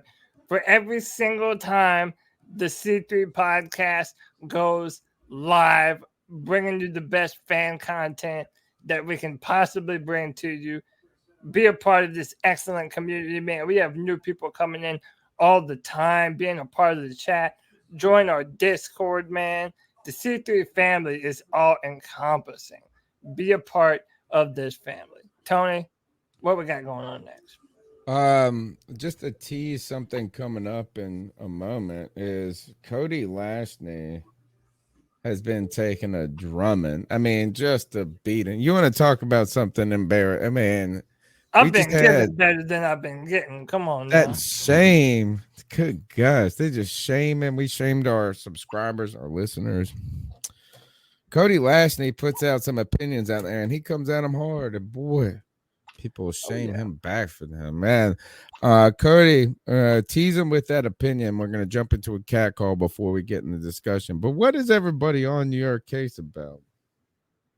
Matt Corral is a better pure quarterback prospect than everybody's golden boy coming out next year, Bryce Young of the Alabama Crimson Tide. I'm telling you, man, people have been really upset. I literally put out a tweet at like 9:19 in the morning this morning, left all day, come back, and my Twitter's in shambles. People are screenshotting. They're literally like, there's this thing called copy pasta where you basically just copy it and you take the name out and fill it in with another name. Oh, people were putting Desmond Ritter, Blake Barnett, Johnny Manziel. Yeah, dude, people were going crazy. Wow, on the boy, man. So Cody knows how to push some buttons. Cody's some feathers, man. They were saying those quarterbacks you were just saying was better than Matt Corral. No, so basically, I'll show it after we play it. Let's do this. Play the cat call, and then after we'll talk about the cat call, and I'll show y'all everything that I got. Everything that happened. Cody is to Twitter as my wife is to me. They know how to push our buttons, baby. They know how to push our buttons. The number is 252. Dude, I tell you this, is that if you're married, you know there ain't nobody in this world that knows how to push your buttons more than your wife and your mama. If you're a guy in here, I got two people on my earth that can make me mad as fire in a second. I love them more than anybody, too. But they know how to push the buttons. 252-228-5098. Those are the buttons you need to push to call in to the C3 Panthers podcast. That's the C3 Panthers podcast, the longest running Panthers podcast. You can be a part of the show. 252-228-5098. Let's jump into these cat calls. So what are your thoughts on catcalling? Yeah, it's pretty. You shouldn't do that to somebody. And how did that make you feel? Very uncomfortable. So how do you think catcalling makes the person feel? It feels good, like. that cat sitting in the back corner with his face buried in his nose? Who's that kid that can use one?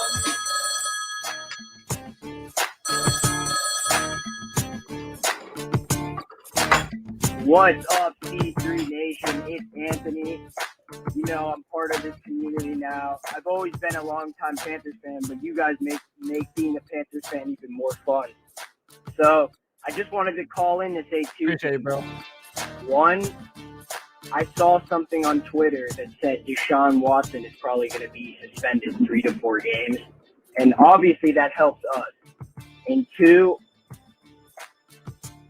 Matt Rule needs to win. This is my hot take. Matt Rule needs to win 9 games or make the playoffs at all costs, because there is no way David Tepper is actually committed to a 5-year rebuild.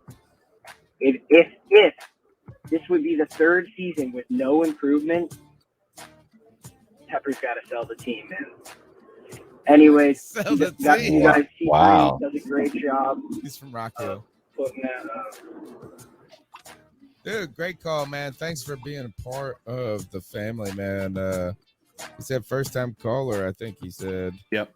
Glad to have you a part of the show. And we are trying to build that community. One that has been man, it's we've had a tough couple of years since Tepper came in. You had Tepper dancing on the sidelines, put the Panthers logo on the field. And it's been kind of tough since then. The grass, they ripped the grass up, put the artificial turf in. Then the rock killing people. He said this. He said, if they don't get better, you got to sell the team. And it is ridiculous, right? To ask someone to sell a business that is worth as much. But what do you think he would get for it right now? He paid $3.3 billion more for it. You know, you almost wonder if he could double his investment right off and just Probably walk away. could. Wow. Okay. Cool stuff.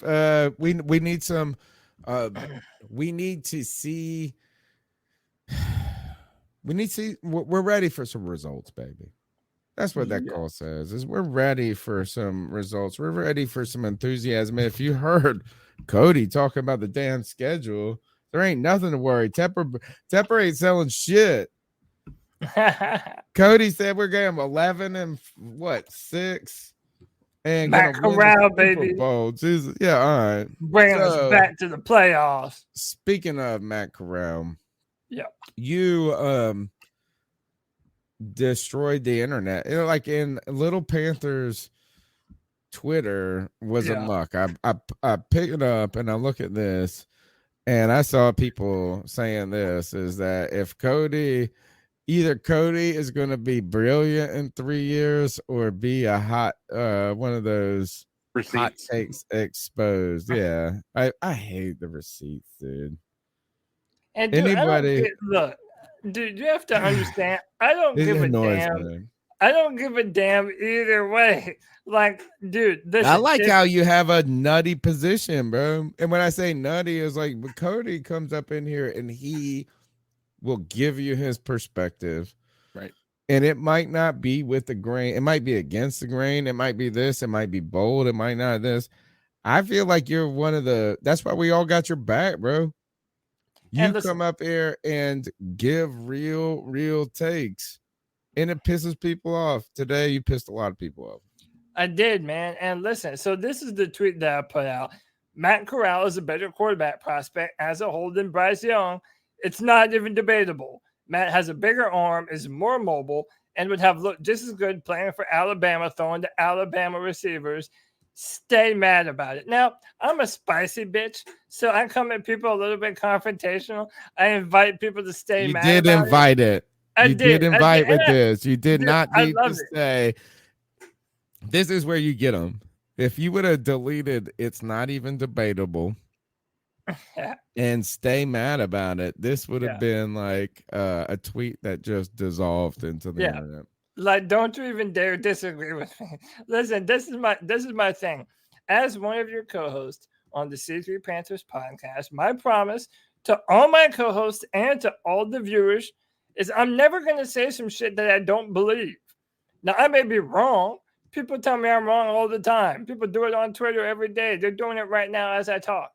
But one of the things that I will always do is I will always speak the truth of how I see things, and I will do my very best to provide my reasons for why I believe that. I'm never, ever saying anything just to make a hot take or just to get people to listen to whatever the fuck I'm trying to say. I really do believe the things that I say. People did this to me when I even mentioned putting Akim Kwanu at guard, which I feel like people thought I was saying that he couldn't play left tackle. I don't believe that for a minute. I just believe that the Panthers have a run-first football team. That's what they want. That. And Akim Kwanu would be a badass left guard. On top They're of that, just mad at they are mad at you because you didn't say that he was drafted to be the left tackle.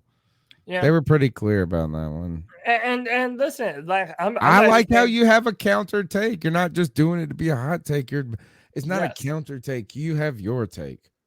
I don't want to say a counter take. It's like I feel like you're cut. We're walking through the jungle as fans, and Cody's in the front with the machete, just slashing the way for us and a lot of things. And fuck them if they don't like it. And you know what? If you're wrong, you're wrong. Who gives a shit? They're wrong for being safe. They're wrong for being safe. And listen, that's one thing Cody isn't. And I tell you this, I promise somebody this mug, he live on the edge. He'll roll right off at any moment. Oh, dude, I don't give a damn. And like my thing is, I know you know what's like, bro. I'm just saying, like, I don't know. I know you. I've been on the show with you for a minute, and it's not a take. When we say the word take, it makes it sound funky. This is an opinion. Like he's not just making it up. And you know what? He'll eat it. If it doesn't work out, who does it? But I say this is who else has the guts to say something about this other than taking the safest dang perspective that you could take is like, oh, well, first round pick, going to do well. Second round pick, not going to do well. It's like you looked at some information, you made an opinion. These people just listen to other people. Well, and also, that really is what they do. They listen to other people. Because right now, everyone's talking about Bryce Young as he's the best quarterback in next year's draft class. I'm not saying the kid is bad, but I'm saying this is a very similar situation to Tua Tagovailoa. Had incredible numbers at Alabama, was also 5'11" and some change, 200 pounds and some change, not mobile. So he's never going to be the type of guy that's going to extend the pocket, make plays on the run. He's never going to be a type of guy that's going to help you in the run game, in red zone and goal line situations. That's never the kind of person that Bryce Young is going to be, just like Tua Tagovailoa was never going to be that. All of those things that I just said is the exact opposite for Matt Corral. I guarantee you they will use his athleticism in the red zone. I guarantee you he's going to make some crazy plays off platform, rolling out. He looks so tiny, bro. Who? And there's rookie. Did y'all see any of the videos of him throwing in the rookie OTAs? Yeah, I can pull some up.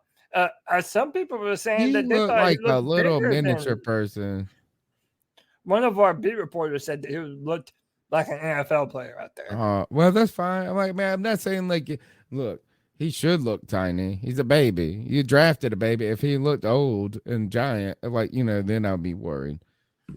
Yeah, and my whole I don't know. point I was, don't like to. I feel like until someone supplants Cam Newton as our quarterback, he will be the metric for how I see and evaluate quarterbacks. And so Cam Newton came in here and was a baby. He was like 21, 22 years old. He looked young in the face, but boy, he was bigger than ever. You know what I'm saying? Like you looked at it, you didn't like. I look at this little Matt Corral kid in that video. I was like, yeah, look like meat, and not meat, but you know what I'm saying? Like it was just like, oh, good luck, good luck. And by the way, like I'm saying that everybody was like dragging me over hot coals on Twitter, but 173 people liked it. So that's what I'm saying, dude. A lot of people in this chat are on your back, right? Got your back right now. Dude, I'm out here giving more than I'm taking. So shit, I might as well talk some shit. Dude, I've learned how to do Twitter correctly. If you're not using Twitter to be a little bit confrontational, you're not doing it correctly. Yeah. Good job. Yeah. No, well, you know who always is confrontational with you? The 4-man rush. That's what I was really going to talk about. Like, they were coming at you, man. Always, man. Like, it's they were like, hey, you got time to delete this. Like, shit like that. And dude, she was like trying to clown me. I'm like, dude, I literally was going to delete it so that I deleted my post so that way I could word it better. Sure. And then he was like, oh, no, I caught you. Don't delete that. I'm like, bro, I stand by everything that I said in that original tweet, man. God, if I hear that one more time, I want to. Receipts.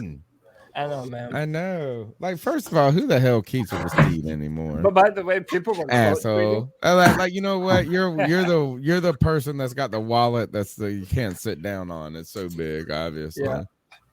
By the way, it was funny because people were taking this tweet and they were taking Matt Corral's name out and just putting whatever other quarterback to try and... That's funny. Yeah, like they were putting. Now that's funny. Yeah, Johnny Manziel. I saw. Now that is funny as fuck. Yeah, and dude, that's awesome.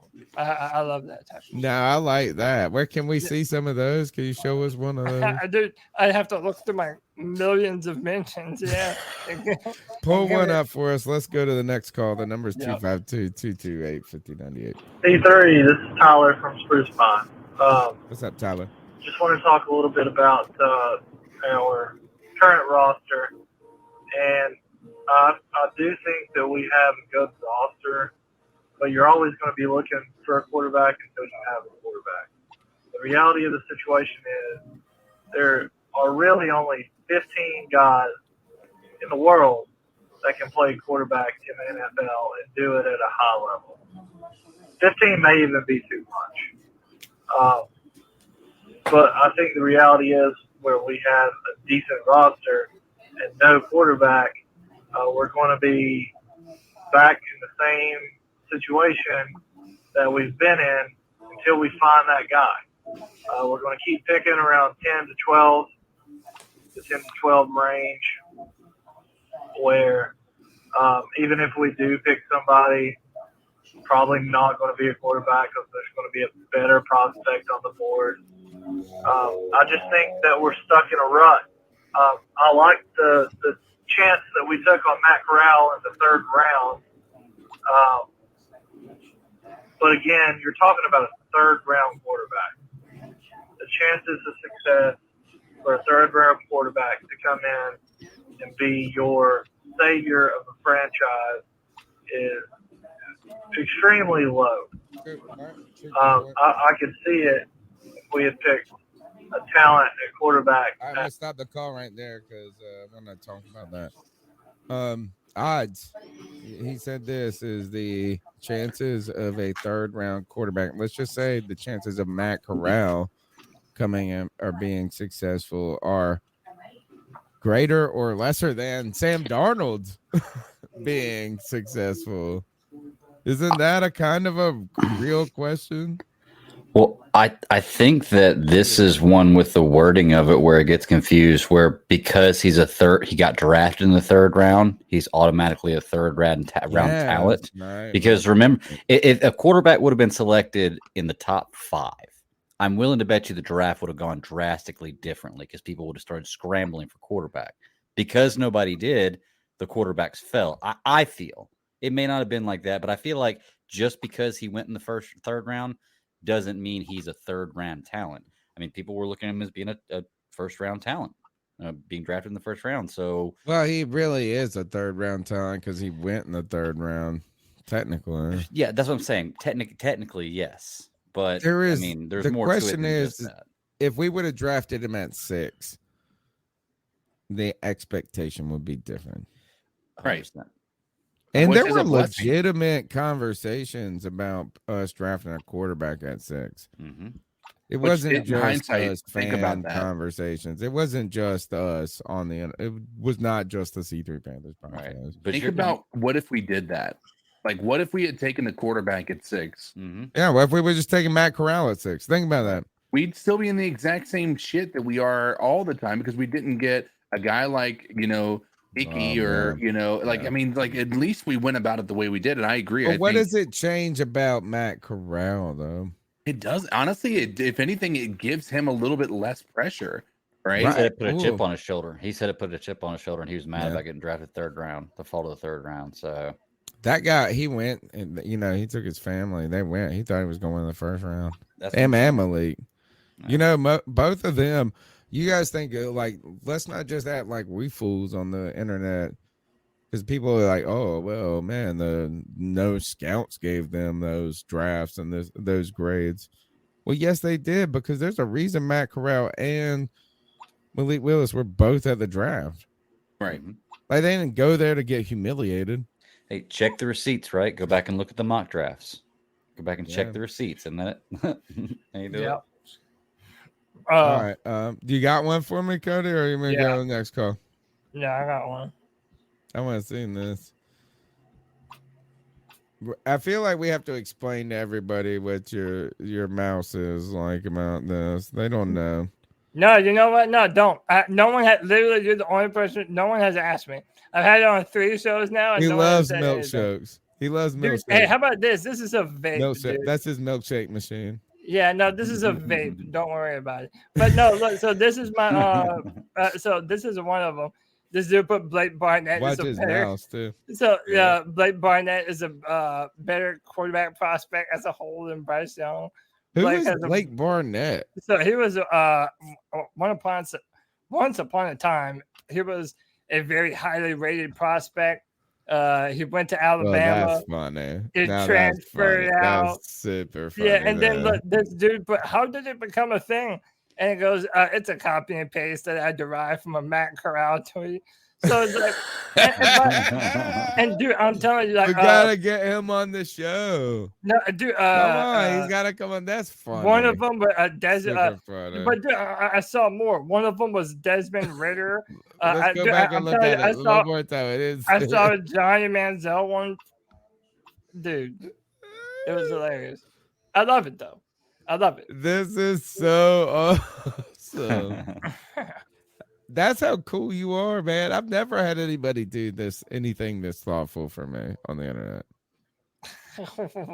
What do they spend their time to take your tweet and put it into a tweet deceiver generator. Yeah. I love it. I'm kind of computational for a crippled dude, huh? Yeah, you are, man. You just kick them bitches in the nuts. I should probably say a therapist. Or not. No, you should not. Not at all. 252-228-5098. Cover me for this call. Hey, guys. Joey the Blind Panther, a.k.a. the girl that makes me howl. And I have a question for you. So I want to know from each of you guys, what games, how do I put this? What games on the schedule would be surprise wins? Like, what games do you think we would win that we maybe shouldn't win? I guess is the best way to say it. And maybe vice versa. What games do you think we shouldn't lose? Yep. Or what games you think we would lose that we shouldn't lose? And aside from that, guys, when I first heard the schedule, I was like, this is kind of a tough schedule. I mean, after I decided what stadium I wanted to go to that wasn't Bank of America, like I do every year. But I thought this was a tough schedule because the league has been silent as hell on Deshaun Watson. And I hope Deshaun Watson's not suspended. And the reason is because I think that poor man's been drugged through the dirt. I mean, we know that some of these Instagram women are dirty. I ain't going to go there beyond that, but you know being men, you guys know. So there's that, and like that would be a more fun game. Like, is that not a more fun game when Deshaun Watson's on the field versus whatever bum the Browns have at quarterback? I mean, sure, their roster's loaded. Sure, their defense is great. And Myles Garrett is on it, and that's the dude that he'll blow your fucking head off with your own helmet, Mason Rudolph. So, yeah, even though I don't think we would win that one, but then again, that might be one of the games that we maybe shouldn't win, that we could pull out, because who knows, maybe we are about something legitimate out of the gate. Anyway, guys. Wow. Nice. So the main part of his question is, which game do you think is winnable that maybe on paper doesn't seem like the media at large would give us a win? The one I picked was the Bengals. One, we know from personal firsthand experience, the Super Bowl hangover is real. Every team that loses the Super Bowl the next year, it's not all roses back to the Super Bowl the very next year. On top of that, I don't know, man. I just have a feeling like that I don't feel like that team is just, the be all end all. I think that at that point in time, we might be a little more competitive than people make us out to be. I think people, especially like G Baby in the chat, are drastically underestimating the offensive line moves that we made this year, the upgrades in free agency. I think that would matter in that Cincinnati game. How about this? Can I go out one and Sure. go on one that I did not even pick in our own pick 'em? Yep. We went through all this. Maybe it's San Francisco. You know, it's like we got the Deebo Samuel craziness going on there. We don't know Jimmy Garoppolo. Who cares about Jimmy Garoppolo? But like, we don't really know anything about Trey Lance. You know, I mean, like, all we know is that he's the greatest prospect that people have ever saw. We were in love with him. You know that, but like, we don't know anything about that. We really don't know a lot about the the 49ers team. Excuse me. The 49ers they've exceeded expectations because of Kyle Shanahan, even under crazy circumstances. So is this one of those moments that it finally catches up with them? So that's what I'm going to point out, is maybe the San Francisco 49ers team is maybe that's one of our wins at home. They're on the road. I think they have to play 2 games in a row. I think they play us and the Falcons. I'm not entirely sure about that, but you know, like, that's a tough stretch for them and a rookie quarterback. That's my pick. Even though I picked us to lose to them in an hour and a half earlier. Well, you're picking what will be a surprising win. You're not saying they're going to win. It just will be a surprising win. So that fits. I actually am going to go with one that I picked us to win, but it's still a surprising win to me, even in Pittsburgh. And just because it's Pittsburgh, Pittsburgh always finds a way to beat us, and they have such amazing coaching in Pittsburgh that it really doesn't matter who he trots out there. They're usually a playoff team. So to me, that's kind of late in the season. Oh, Kenny Pickett. That'd be a surprising win. But I think comes to Carolina. Rue the dame. Or Mitch Trubisky. Oh, yeah, actually, you're right. Yeah. Mitch Trubisky. CK, yeah, surprise, and then we'll go on to the next call. The surprise one I could see. I mean, I could see a scenario where the Rams backslide a little bit. So that would be like the super surprising one to come in, you know, and win a game at the Rams home stadium. And I think it's doable. Is it no likely? Way. Probably not, but here's the thing about that is where is it? Do you know where Allen Robinson plays at this year? Now you do. You know, I mean, I didn't hear about Allen Robinson going to LA. I missed that news entirely on the whole cycle, and he is good, very good. Yeah, but he's kind of put him Cooper Kupp together. Like, that's just as good as him and Odell. They didn't lose a beat But they still have Woods too, don't they? The only reason Odell even he came went out. to Tennessee, I think. Woods went to Tennessee. Okay. Yeah, you got traded. But they got Allen Robinson, dude. Like that's the lowest key big signing all off. I didn't even hear that one. I would rather have Allen Robinson than Odell. But was he injured last year? Because I haven't heard Allen He Robinson's ain't been name injured in quite a while. He's been in Chicago dying. Yeah, that's probably why. Okay. All right. The number's 252-228-5098. Hey, C3, this is Daryl out of Tobacco. I just wanted to call and comment. I know there's some debate going on about whether or not Matt Corral can be QB number 1 heading into the season. And I don't think that's much of a question. I think that, well, for one, it's not going to take much to supplant Sam Darnold as the starter. But I think the ideal situation for him would be to get maybe a third of the season in and then put him in the best possible situation that you can. I think by that point you have the offensive line. They've built some cohesiveness, and everybody else has kind of gotten their feet under them. And then you put Matt Corral in there, and the thing I like about Matt Corral the most is, man, the guy's got grit, and that's something we've not had here since Cam Newton was originally released. And I just remember, I think it maybe was back in 2015 against the Seahawks, and I believe that we were undefeated. I think it was that almost undefeated season, but we were up against the Seahawks, and that was supposed to be the make or break game for the Carolina Panthers. Are they for real? Are they the worst undefeated team in the league? And I remember going in. They went in to play the Seahawks, and there at the end of the game, Russell Wilson and company, they go down and score, and everybody thought it was over. But the camera panned over to Cam, and he just kind of gave this little head nod, like, okay, we getting ready to show y'all. And they go down with less than a couple minutes left, I think, and he throws that touchdown pass to Greg Olsen to end the game. And it's that kind of grit out of your quarterback that you have to have. And, whether it was Kyle Allen, Sam Darnold, Teddy Bridgewater, Will Greer, none of them have that grit. None of them have that true leadership ability. And I think that's really what we was missing.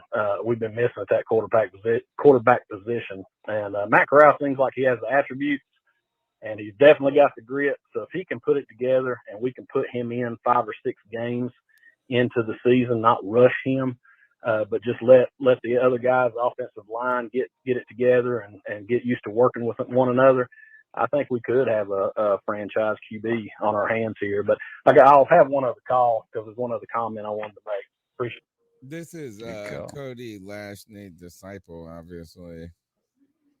He's just from the back of so the list, exuberant of little baby Matt Corral. Look, this little coral snake. Maybe that's what we'll call him, the coral snake.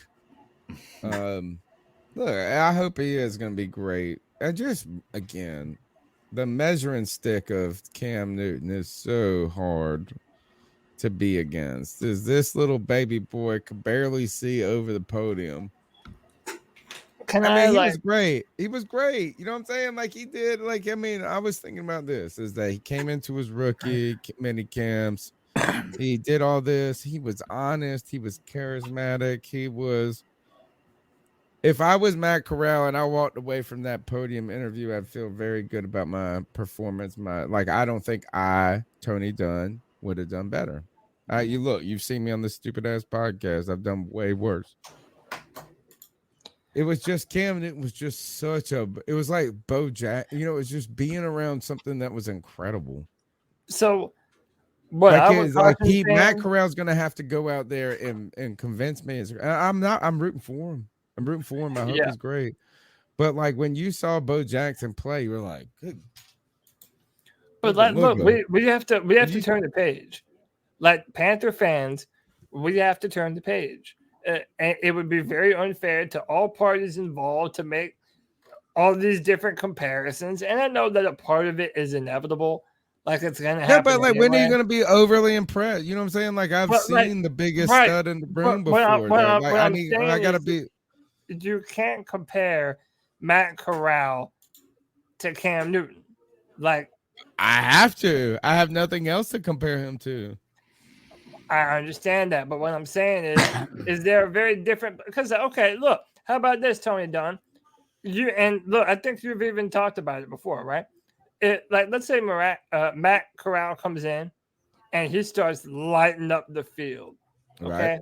how long until we got idiots saying, "Oh, this is by far the best Oh, that's quarterback what I in said with Panther Deshaun history"? Watson. Yeah, imagine if Deshaun Watson would have come here and Right. had Okay, but one 5,000-yard season. Would you have imagine said he's the Ford best? F-150 Twitter is if Matt Corral gets to be a badass. Oh gosh, They're I gonna no, but cannot Tony, wait you're for them missing my point. mugs. That's what I'm saying. Is that I'm not into the comparisons.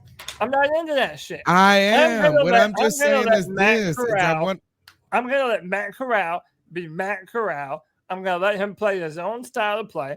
I don't want him to run as much as Cam Newton did, but I want him to use that arm, use that aggression, throwing the football downfield, and I think he'll be fine. Just think, what my point, Cody, is I'm comparing Matt Corral to Cam Newton as a comp in player comp, but I am in reality. Like, imagine if you are like, who is for the Broncos? Like, every quarterback is compared to Elway. It just is. It's more what they mean to the team than necessarily the actual plays. What you mean? Yes. Okay. And when you look at the best athlete in the room, this Cam Newton was bigger and better than everybody. He walked in there. There won't know, oh, I'm a rookie. I got to learn the playbook, this and that. This motherfucker walked in like, hey, I'm about to win. I mean, it was a special feeling. Yeah. It's a special feeling. Look, I hope Matt Corral is going to crush it. And I'm not rooting against him. I was going to ask you this, Cody, too. Are all, and this is related to the Troy Pride release. I think it's related to our discussion about Matt Corral, if he was picked at the third round, if he's a third round prospect versus like Greg was saying earlier, does that define who he is? Yeah. Are all third round picks the same? And I want to give you this kind of evidence or where this question comes from, is that we picked Will Grier in the third and we picked Matt Corral in the third. Yep. My expectations for Matt Corral are far higher than those were for Will Grier. Sure. Like, I just thought this is we picked Will Grier as a kind of pick. Well, that was. I think we got a steal. Like, I think we picked Matt Corral in the third, thinking we got a better player than the third. I think we picked Will Grier in the third, thinking we got a third, maybe a fourth. Yeah, and like I always said at the time, and I'll pass the mic to Greg after this, that Will Grier was an insurance policy. Right. Cam Newton had been hurt in the first two seasons that Tepper had owned the team or whatever, and he was done with that. So he wanted to make sure that he had a backup that could come in and, take that spot. And Will Grier could never do it. So I think that also is a part of the context too. Panther fans at that time felt like we were going to have another year or two or three of Cam Newton, right? Now we have Sam Darnold. So everyone's begging to see Matt Corral. Everyone is like praying that this dude is good, so that way we can see him in action. I don't know though. As you know, what was the question? Do you get where I'm coming from though? Is like what we think we both picked Corral and Grier in the third. But why do you I feel don't differently? think anybody in our organization sees them as the same value pick. No. Yeah. And they said that they liked him in the first round. I don't know if they liked him at 6. I don't think they liked any of the quarterbacks at 6. Right. But I do think that they did like him enough to maybe even potentially have a first round grade on him. And I think that matters, So I don't know, man. It's going to be interesting seeing what happens from here on out with this quarterback position. What was the question that you asked me again? Like, why are they different? Like, why do they feel so different? Yeah. No, the question really is, are all third round picks the same? No. And what I mean by that is you have two quarter. Okay. Like on the face of it, that seems like a silly question. Right. Right. You would be like, oh, well, of course, no third round pick, like a corner, a guard, this and that. But I've seen quarterbacks picked in the third round. Matt Corral's a third round quarterback. Will Greer's a third round quarterback. And maybe let's expand it to like maybe like a Josh Dobbs or somebody in the fourth. I think like if you sometimes you pick a guy in the third thinking he is a third at best. And then sometime and that's what I think with Will Greer. You picked him in the third thinking he is a third round at best, a backup at best. Exactly. I think we picked Matt Corral in the third thinking he may be better than a third round pick and better than a third round player. Well, let me ask you this. Do you think that if Carolina would have traded back and say gotten 2 picks in the first round and they would have gotten a player they wanted first, that they would have taken a quarterback second? Because wouldn't that have put Matt Corral at a first round grading? Right. Not saying they would have picked him, but what if they any would of have those picked him in the quarterbacks that second? Yeah. That's what I'm saying. So I mean, I think what your thing is we never just like intended what to their give future plan is. Like Yeah. is your plan for that person to be a outlier? You like on the come up. I don't know. I just feel like they think that Matt Corral. They're already trumping him out there.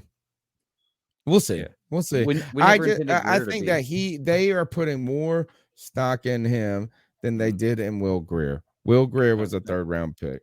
100%. All right. Next call. Hey guys, Daryl again here.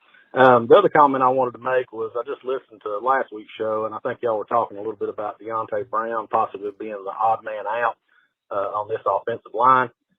But I remember on his exit interview at the end of the season, but one of the reporters asked him, what does he want to get better at? And of course, he kind of said the same stuff a lot of people says, but one in particular thing is he said, I want to become more versatile and I want to learn the center position. And that kind of stuck with me when he said that because of ever since Ryan Khalil left, we've just not had any stability there. And I know we've got Bozeman that come in and Pat Elflein can play center a little bit and stuff like that. But I don't think Davante Brown's got anything to be worried about. I think it's all up to him. If he's put in the work this off season, man, the guy is strong as an ox. I mean, it's obvious he's violent at the point of attack, and you just see him knock guys on their hind end. So if he's put in the work this off season, he comes in and they don't feel like he's overweight or that they feel like he's done what they've asked him to do. I could see him maybe not taking one of those starter positions, but being a backup center, being a backup right guard, maybe even left guard. I'm not as keen on all that stuff as say like Cody is or whatever. I'm more like Tony with the eye test, but I think that he could definitely be a valuable backup that could potentially see a starting position if somebody goes down or even moving into next year when contracts start running up. So anyway, just give me your take on. I love this call. First off, is like this mug listens. He said Tony got the eye test. But he knows this. He knows this is all true. I was like, that's all I do. I just look at it. I was like, oh, kind of. It feels like Davante Brown, big and giant. Where did Vince Wilfork play on the defense? He played over the ball. It seems like the least that would be a reasonable position for Davante Brown to play. I mean, the center can't be the most athletic position on the front. But I think it's overblown. Like, I think the whole thing about What? Davante Brown is a failure of You evaluation. just want it to be overblown. No, it is. It is overblown. Why? No, it is overblown. It is they're not overblown. you. And I guarantee you, because what we have seen is that Matt Rule doesn't have the judgment to actually be able to evaluate these players correctly. I know he cut fucking Troy Pride Jr. asshole. Oh God, dude. Mm-hmm. Look, Yes. all I'm saying Missed is that out on a Deontay great Brown, 4th round pick. A Deontay 4th Brown round can do pick. Deontay everything Brown that was you a want total a 6th round guard to pick. do. Get the fuck out of here. No, I don't want to hear another thing about Troy Pride and his bum ass ever again. Deontay Brown is a starting level NFL guard. He just needs to be given his opportunity. Just like Brady Christensen was barely given an opportunity last year. So, yeah, I know that Deontay Brown is a good player. He just needs the opportunity to do that. Maybe they play him at center. I don't know. I just think that he's a better guard. And How that's about where he's this? best You served. just said this is that Deontay Brown is a starting level player who's never started, but Troy Pride Jr. is a bum who started 8 games. Dude, That's what you said. Did you dude, not hear? No. Deontay Brown is a starting level player who has started 0 games. Oh, yeah. But Troy Pride Jr. is a bum who has started 8 games. Yes, that's the literally. Matt Rule No, effect. he's literally started. He's more accomplished than DeAndre Brown. No, that's He the is Matt literally. Rule effect. If they Playing both players that died shouldn't be today, played. one would have a better NFL career than the other. Cody, can I ask you if he hasn't started a game, what do you see in him that makes you believe he's I'm not saying you're wrong because I truly don't know, but just what do you like? Where are you getting and that this from? is the point. I'm the college film watcher, dude, and I'm telling you, I saw Deontay Brown for 3 seasons at Alabama, including when my Clemson Tigers went up against him. I have watched so much film about Deontay Brown, and I know that other notable Kelvin Benjamin doing college? Analysts have also done very detailed breakdowns on his college film. And the dude was one of the best offensive linemen for the Alabama Crimson Tide. And how was Kelvin Benjamin in college? Not as good as Deontay Brown. Oh, shut the fuck up. Not as good as Deontay Brown, bro. Oh, my God. I was just wondering, like I said, I'm not saying you're wrong because I truly don't know. Look. Tony thinks, Tony thinks that he's going to hit me with a checkmate. And then I just juke his ass and head forth to the other end of the board, dude. All right. You can't, dude. I'm telling you, man. Crap. That was bullcrap. Next call. Hey, this is Kevin from Charleston, aka the Drunken Panther.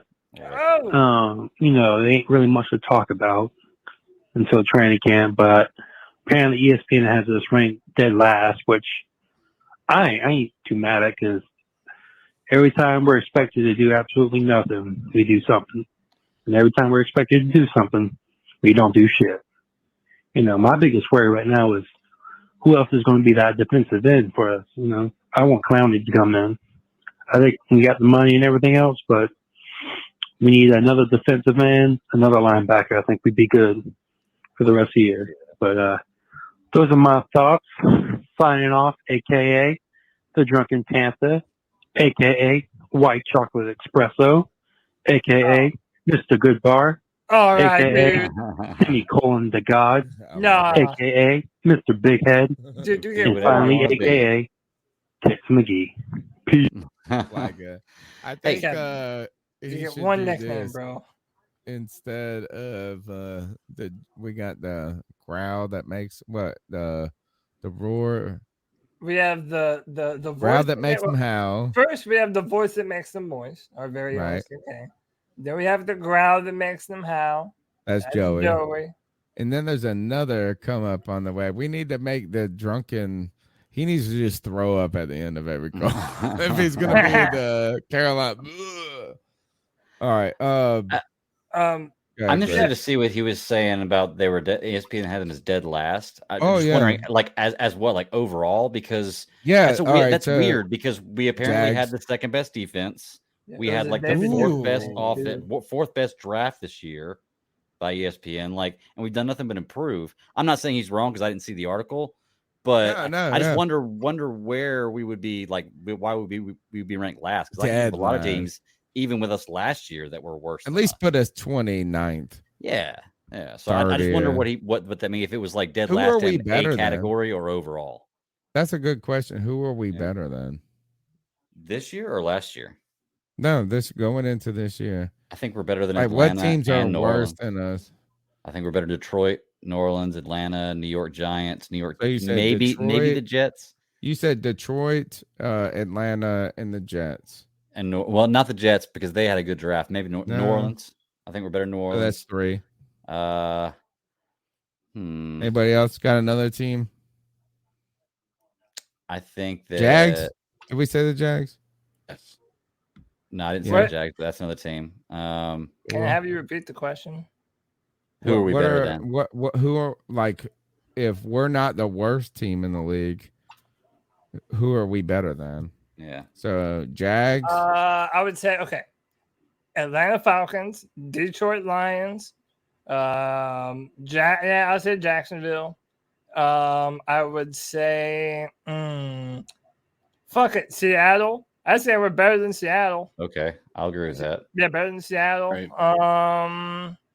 What about maybe? I say we're better than the Jets. We're better than the Jets. They had a good draft, though, man.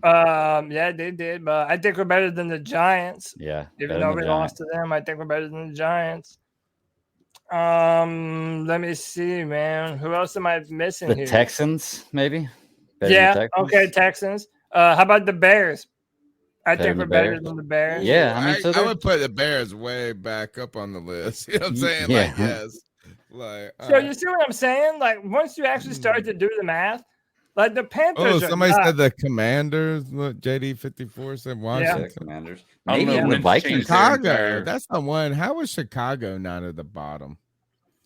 Tell me that. How are they not the worst team in the league? Yeah, maybe Tell me Minnesota. Maybe Minnesota too. Minnesota too. I think we're at level with Minnesota or better than them. Yeah, but that's why, man. Good receivers. No, I mean, you can understand why they're not going to be dead last. Right. Why Yeah, are the I Bears? That's a great question, Greg. I think it may have been in a category. It had to have been in a category. I can't think of somebody said, I saw somebody tweet that out and they said, thanks, David Newton. I was like, man, well, you're welcome. We love David Newton. Of course, he got you gave us something to talk about tonight. The number is 252-228-5098. Let's go to the next call. Hi, this is White Chocolate Espresso from Charleston, South Carolina. There's not a lot to talk about, so I have a riddle for Mr. Cody. Cody, how many shitty quarterbacks who constantly underthrow balls does it take to make Justin Ross an undrafted free agent? That's the riddle. You figure it out. Dude, what you're hearing here, not only is it a guy who's really bad at giving himself nicknames, but he's also Espresso was like the best nickname. No, ever, dude, man. I think that's cool. Dude, as shit. people need to learn.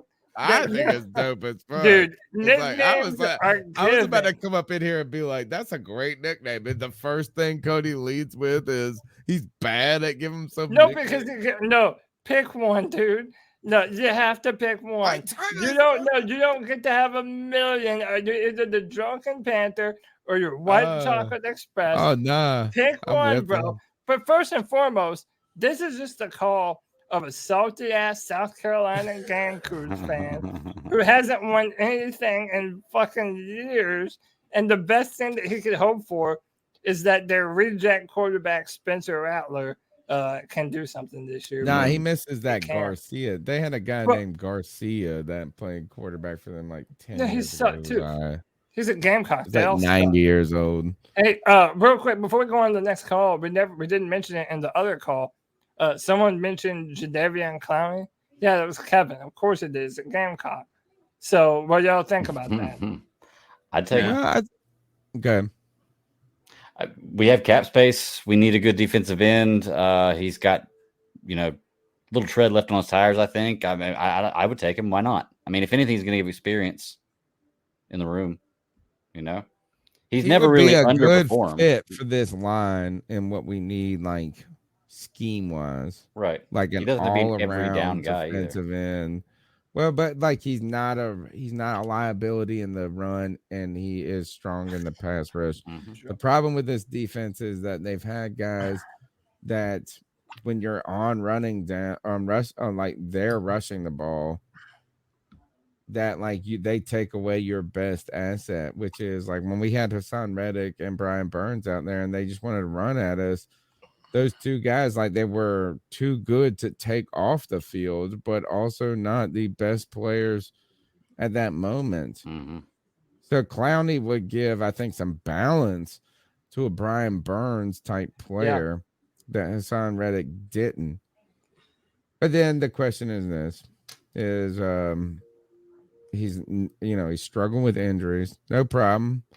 You're not trying to sign him to a long-term deal. It's just like, what do you want? Are you trying to? Do you believe Clowney is going to be a guy that's going to mentor some guys, and you're going to be like getting better with them? Are you trying to win with them? So I think you bring him in and you say, "This is teach YGM how to be the dude." I think he's like a Roman Harper type signing. To be honest with you, that's what he needs. A proven to player that has a lot of experience that you want in your locker room to teach. Or what about like a Jared Allen?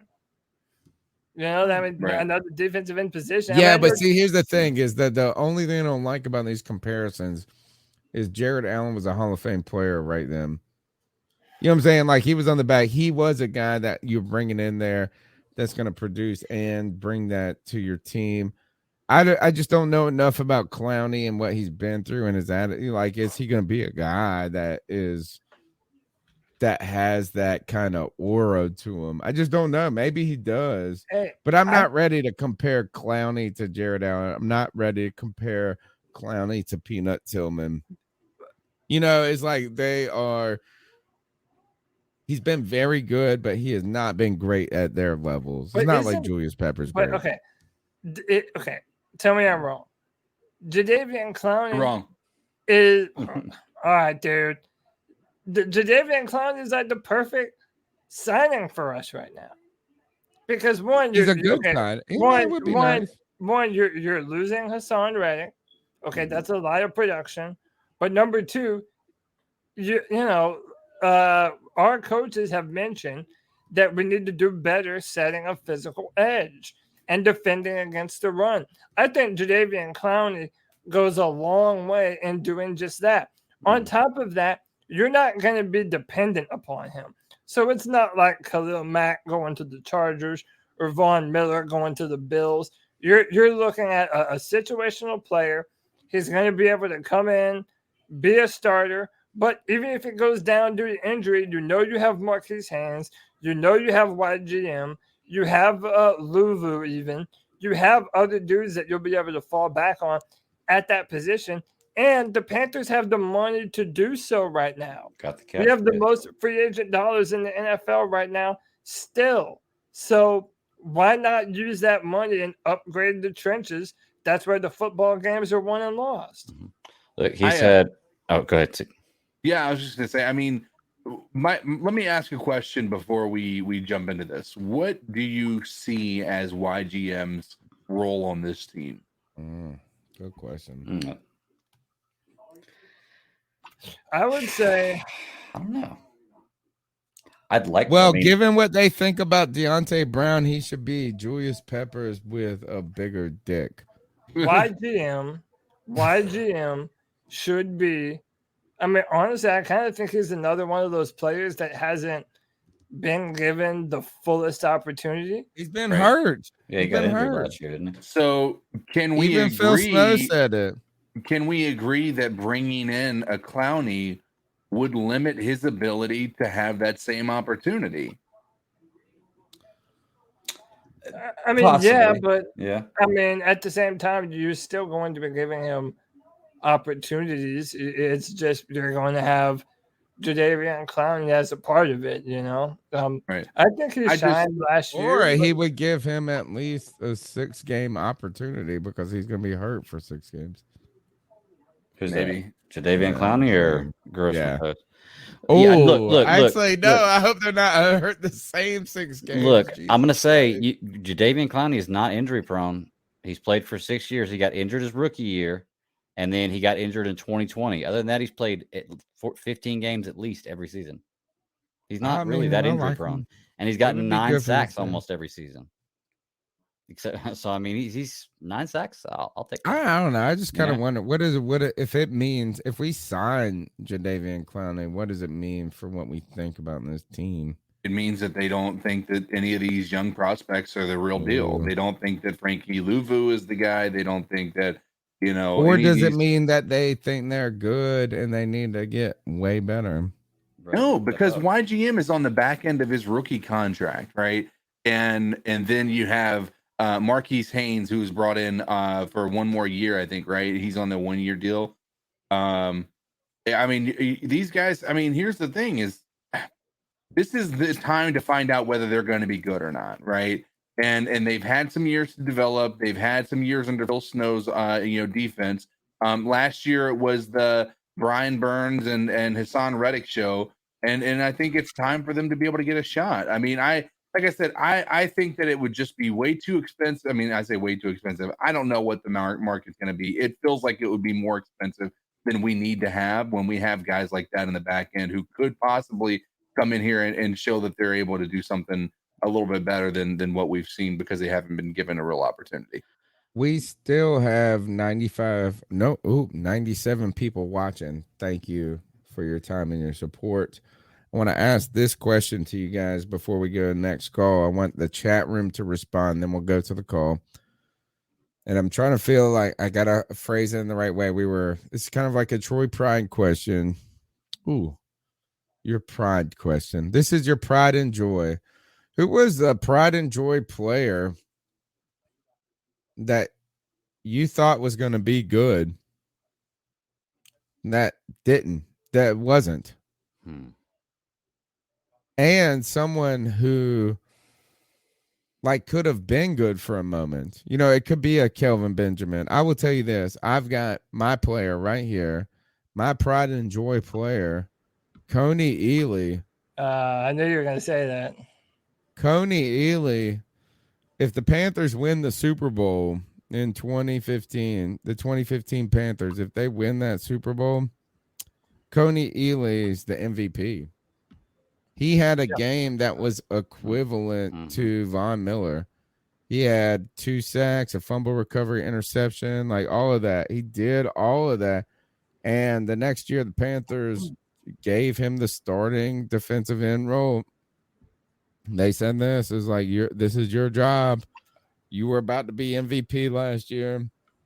And then he was gone, went to the Jets, and not in the league anymore.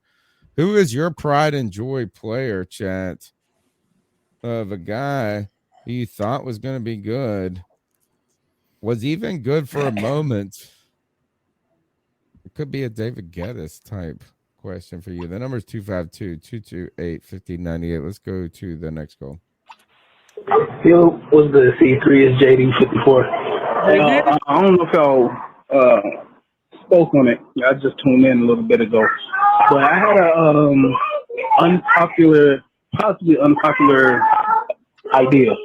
So, knowing that the Panthers want to sit Corral for a year, and a lot of fans are saying we need to sit Corral for a year, I feel like the best opportunity to get a team immediate success would be to bring Cam in or Nick Foles. Personally, I prefer to see what Cam could do behind obviously the best offensive line you've had in this entire career. So, I just wanted to get your guys' opinion on that. You bring Cam in, sit Corral for a year, and at the very least, he has a veteran that's been an MVP, taking the team to the Super Bowl, a guy who actually knows what light looks like to learn from. So, yeah. All right, JD54 in there. I'm going to start this off and say I'm tired with Cam to Carolina talks. Yeah. You heard me measuring everybody against Cam and everything. He is my yardstick and this and that. Just bringing him back again just makes my soul hurt. So no, it's a no for me. Can I ask what? I know we have examples in the NFL like Aaron Rodgers and all these players that sat for a year and how good they've become. But what does sitting for a year really do for you? You get to watch a game, you get to practice like you normally would. I think this is a great except question, for the second Greg. string players, and then you get to watch a game from great seats. Like, what imagine does, if like, you went as a brick mason and you just and said just sat and watch watched the for a whole year. time. Yeah. Like, what if Not Aaron like, Rodgers hey, and these you go do it. You know what I'm saying? It's Yeah. a difference between like you go be, hey, go put that brick wall up and I'm gonna watch you do it. Right. There's a difference between that. But just like, hey, sit over there and watch me lay brick. Like, what if Aaron Rodgers and these players who sat for a year were just good? And if you just started them a year before, they would have been good too. Like, what is sitting down and watching somebody for a year do for you to make you that much more ready or better? Like, you don't get Well, you know what it game, does, Greg, you know? is it prevents you the opportunity from becoming broken. I don't even think it's just that. I think you drafted an idiot play. I think it's clear that there is a learning curve to understand NFL football and the offenses, the way plays are called, the level of competition that you're really going up against. Like, and maybe That's one a good off point. season isn't enough to actually be able to learn those things, especially from one of the cerebral positions such as quarterback or middle linebacker. Right? I think Great that could be a part of it, but it's too many examples of guys sitting for 1 year behind another person and coming out and just blowing the doors off of the fucking thing. But generally behind a great quarterback, not behind Sam Darnold. Not true. Really? Not true. Alex Smith wasn't a great quarterback for Patrick Mahomes, right? You can make an argument that Alex Smith was a pretty good quarterback. He was good, but he was not a here's great the quarterback. thing, actually, which is the Alex Smith, Patrick Mahomes example may encapsulate the whole story. Okay. Because Alex Smith was drafted number 1 or number 2 overall. In front of Aaron Rodgers, the year. Right? Yeah, and that was the year Aaron Rodgers slipped. And that's why people stopped going to the draft. And also, and Aaron Rodgers becomes the quintessential argument for sitting a guy, right? Because you had Brett Favre, and they did this, and then Aaron Rodgers became the best quarterback in the world. But Alex Smith, they picked Alex Smith over Aaron Rodgers, started him from day one, and he stunk, bro. He was fucking terrible for his first 4 years. And it was almost to the point where Alex Smith looked like he was completely a bust. And then he had 1 or 2 years with Harbaugh before in San Francisco. Yeah. And then they traded him to Kansas City. He goes with Andy Reid, and it just worked out. So what I'm trying to say is that when this encapsulates the question you're asking, is that you have on one hand a quarterback who, sucked dick. I didn't want to say it. He just sucked for those first 4 years. And then you have another one that's waiting, So, like, you can ruin a quarterback by putting him out there too early, and you can delay a quarterback by not putting him out there quickly enough. I mean, just what if they would have sat? What if the Bengals would have sat? What's his name? Their quarterback. Joe Yeah, Joe Burrow. ACL tear. Yeah. No, you can't blame him getting an ACL tear on being a rookie, though. Right, that's but not he wasn't fair. Right, but no, but my point is like there's was a little too convenient. Okay. Right. I mean, so I mean that's that part. I mean, it's like I said, there's this instance, yeah. Like you look at, I mean, let's be real about it. Name a quarterback that has come out and has become a great quarterback after playing his first year as a rookie. Who's the guy from San Fran? What is it? San Francisco or San Diego? What's his name? Oh yeah, Justin one Herbert? everybody. He wasn't the starter though. Which, by the way, he was a starter like week 5 or 6. He was. So, I mean, he pretty much went over the whole season. All time. Dak Prescott, but he wasn't put like CK's right. He Wilson. wasn't. The pressure wasn't from. Like the expectation wasn't from day one from him to start. True. There's so much that goes into I almost think that Justin Herbert might be ruining the conversation about expectations for, like, first of all, he's had 2 good seasons, and neither of them have truly translated into team success, though. Well, he has the most passing touchdowns of any two-year quarterback in NFL history. So in his first 2 years, he's thrown more touchdowns than anybody. Yeah, that's pretty cool. And he set the. I just feel like people have glory. Yeah. But all right. No, you're right though. I mean, That's Justin Herbert. Justin Herbert is he's the outlier. Yeah, You know, right. Is he breaking most guys? I mean, there's a reason why so many people were wrong on him on Twitter and online, and then just to have their nose rubbed in it. Yeah, I mean, couldn't Josh Allen be another example in a different way? Yeah, because he wasn't the Like you starter could either. say because of a guy who did not meet. So here, for someone like you, Cody, who evaluates these prospects, Yeah. we could say all these reasons why, and then you can point to Josh Allen being a guy who is an example of that, like the opposite of what they said. But like, isn't that could Josh Allen be also an outlier? Yeah, he very well could be, and because again, he couldn't be an outlier because he did not start out that way. Like you're talking about, what I'm meaning is, like, if you look at Josh Allen, it took him 3 years I to get to that pivoted the level. question. That's my fault. I yeah, pivoted you the said question. yeah. Okay. If we're talking about Josh Allen, it took Josh Allen until his third year before he really turned it on. And by the way, they also had really bad receivers. There's a clip. No, on I'm YouTube. sorry. I was pivoting the question. What I was trying to say is to Matt Corral. is that if He could be more anyway, farther don't worry, along. don't worry about the Josh Allen talk. I don't care about it. Yeah, I saw a tweet today where someone said, "Is he the most physically gifted quarterback we've ever seen?" And I He's was good. like, oh my god! But it seems, yeah. Y'all forget Cam Newton. All right, let's go to the next call. Did we hear this one? This me, C-Dog. No. I'm not going to be long tonight. I'm trying not to be long, but real quick on the whole Davante Adams thing.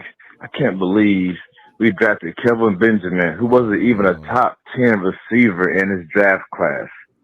Davante Adams like number 8. I want to say Allen Robinson was like 7 or whatever.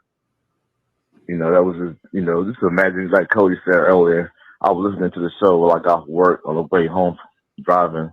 And like, imagine the Super Bowl if we had Davante fucking Adams and goddamn Ted again, like, man, and fucking Greg Olsen, like, what the fuck, man? But shit.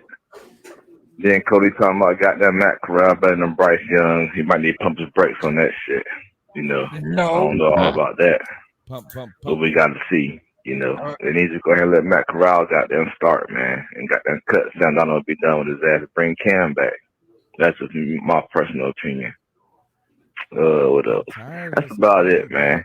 Shout out to G, baby. You know what I'm saying? I didn't see him in the goddamn live chat tonight. But y'all boys keep doing a goddamn great job. It's a great show. And anytime you come in here, man, make sure you goddamn wipe your feet off on the motherfucking light button. The motherfucking subscribe. Yeah.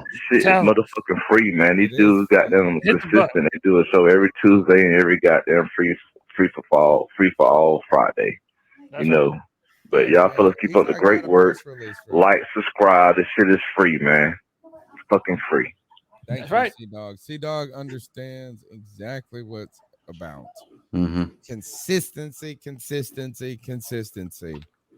We've been doing this show for 12 years now on Tuesday nights, every Tuesday night, 9 p.m. Originally, actually, I just lied to y'all, folks. For the first 3 years, we did it on Tuesday nights at 10 p.m. Because Mel Mayock lived in Vegas, and that was his 9 p.m. And we had to make everything work. But now, 9 p.m. Eastern Standard Time, we've done it since 2012, entire time. And look, here, I'll show you the consistency with that call. The first time Tony Dunn freaked out in a live C3 draft party was when we drafted Kelvin Benjamin. I just put an R in it. Kelvin Benjamin. That was the first draft party we did. That was the first one, 2014. I remember this guy, his name was Big Q, was on the show. He used to do a show. He probably still on the internet doing shit. But he made fun of me. He's like, Tony, you being too hard on this. You too emotional. T Money might have even been back around then. We're gonna call T Money and see if he remembers that mess. Somebody reach out to him on Twitter. Y'all know T Money. But he was like, Tony, you always so emotional, all this. And I was like, Kelvin Benjamin, why? And you know what? Turns out I was a damn genius. Y'all were the fools. Well, can I say to the caller, to be fair, like anybody who's like upset about this Davante Adams thing, I get it. But if we'd have had Davante Adams in 2015, I don't think he had even as good of a year as Jericho Cotchery did in 2015. Remember, we just looked at his stats. No, His but first, he 4 would have years, been it wasn't better great. than Kelvin Benjamin, who was hurt. But who's to say that? You're right. Like who's You're how right. much? I mean, Kelvin Benjamin had a better rookie year than Julio Jones did. We could have gotten a lot, right? That's a good point. So then you got to keep in mind too, guys. I mean, and I don't want to take away from Davante Adams' success, but he's the best receiver in the league, bro. Right, but you also, when you develop with a quarterback as intelligent as Aaron Rodgers, I 100%. think that goes a long way to developing the type of wide receiver that he became. Like, 100%. If it wasn't for Aaron Rodgers, I don't know that Davante Adams is the same receiver that he is today. Now, does that mean he's not going to be a great receiver for Oakland? No. I think that he's going to be a great receiver for Oakland because he's learned so much from Aaron Rodgers. And so I think that that's going to be an asset for him moving forward. But so, I mean, I like it does help to be awesome and play with an awesome quarterback. Exactly. So, but you know what? Guess who had an awesome quarterback in 2015? Panthers. Yeah, the Carolina Panthers. The awesomest. Love them, miss them. All right, next call. Just call back in real quick. But real quick, man, Troy Pryor is a motherfucking bum. I said he was a fucking bum when we drafted his ass. He was a fucking bum. A waste of fucking draft pick. This is my last time calling in the night, man. But look, man. You don't got no number 2 fucking defense. A number 2 defense don't give up 200 yards in a motherfucking game. I agree we didn't. He gave up 200 yards rushing against the Redskins. Cam Newton fucking balled out against the Redskins, but we lost because the defense got there, couldn't stop the motherfucking run. They ran for over 200 yards from us. So, therefore, you don't have a number 2 defense. We had a number 2 defense the year we went to the Super Bowl. The year we went to the Super Bowl. Call there. Thanks, C-Dog, for this. And not because I'm trying to cut you off, but because we're going to try to push the show along. 1. And number 2, I was thinking about this with the Dave Gettleman stuff. Remember we were talking about Dave Gettleman, Hurney, and how easy it is to say how terrible Dave Gettleman was. Like you can say he was just shitty, ruined all this. But 2013, 14, 15, the Panthers defense was top 5 every year. You know, like, I mean, like you got to give a look. I mean, we could say, all right, I think we can give some other credit. We can give it to Ron Rivera. We can give it to Sean McDermott, who was our defensive coordinator. We can get, but our defenses those years were like legit. Like I mean, I put the 2013 defense up against any defense in the league ever. Like if I had one, like if you could pick your defense to play with, that would be mine. That was Greg Hardy, Charles Johnson, KK, Starr, just blowing it up. Then you had TD, then you had Luke Kuechly. We had who was his name? Mike Mitchell. You didn't have Kuechly yet, then, did you? When did we get Kuechly? 2013. 2013. Okay. 2013, we were on pace. We had 60 something. It was either 60 sacks or something like that. Luke, that was the year he got on Player pace of the Year to be as well. an 85 defense, like the 85 Bears. Yeah. So in 2012 he was Rookie of the Year, and then in 2013 he was the Defensive Player of the Year. So that was it. That 2013 year was the year we beat New England on Monday Night Football. Where Kuechly stopped the last pass. And they picked the flag up and all. That defense was the best. I saw a top 5 defense that year. I didn't see a top 5 defense last year. No. To support what T-Dog saying. Right. I think we all kind of address It was that too. fraudulent. It was, and didn't I say that all year? Fraudulent, number 2. Right. Yeah. I mean, it was 100% fraudulent. Like, I mean, it's was hard to not a argue bad defense. Like, you know what I'm saying? I'm not trying to say it's a bad defense. It was, though. I would like, say if you look it at was those a games, top it did not 10 pass the eye test. defense. It was a top 10 defense, kissing a top 5, but it did not feel like those years we had a top defense where like it was like this. It was like, I don't give a fuck. We can score. Those years, 2013, 2014, 2015, you could have scored 12 points ago. Like we scored 12 points on offense and we still think we got a chance to win. Right. I almost felt like I said that if we score over 15, we win. Like it's a race to 20. How many times as a Panthers fan did you say it was a race to 20? Yeah. I mean, how many race to 20? Whoever gets to 21st wins, bitch. That's what we used to say with those teams. It was, I mean, even like the Seattle, like, you know, when we had the rivalry with Seattle that wasn't really a rivalry. Like every game that we came down to was like we scored some of the lowest scoring games in the history of the NFL with those. The Buffalo Bills game, that was the year that that 2013 season as well. That was the year that he was on the hot seat, that Ron Rivera was on the hot seat. I think we lost like 9-10 or something like that.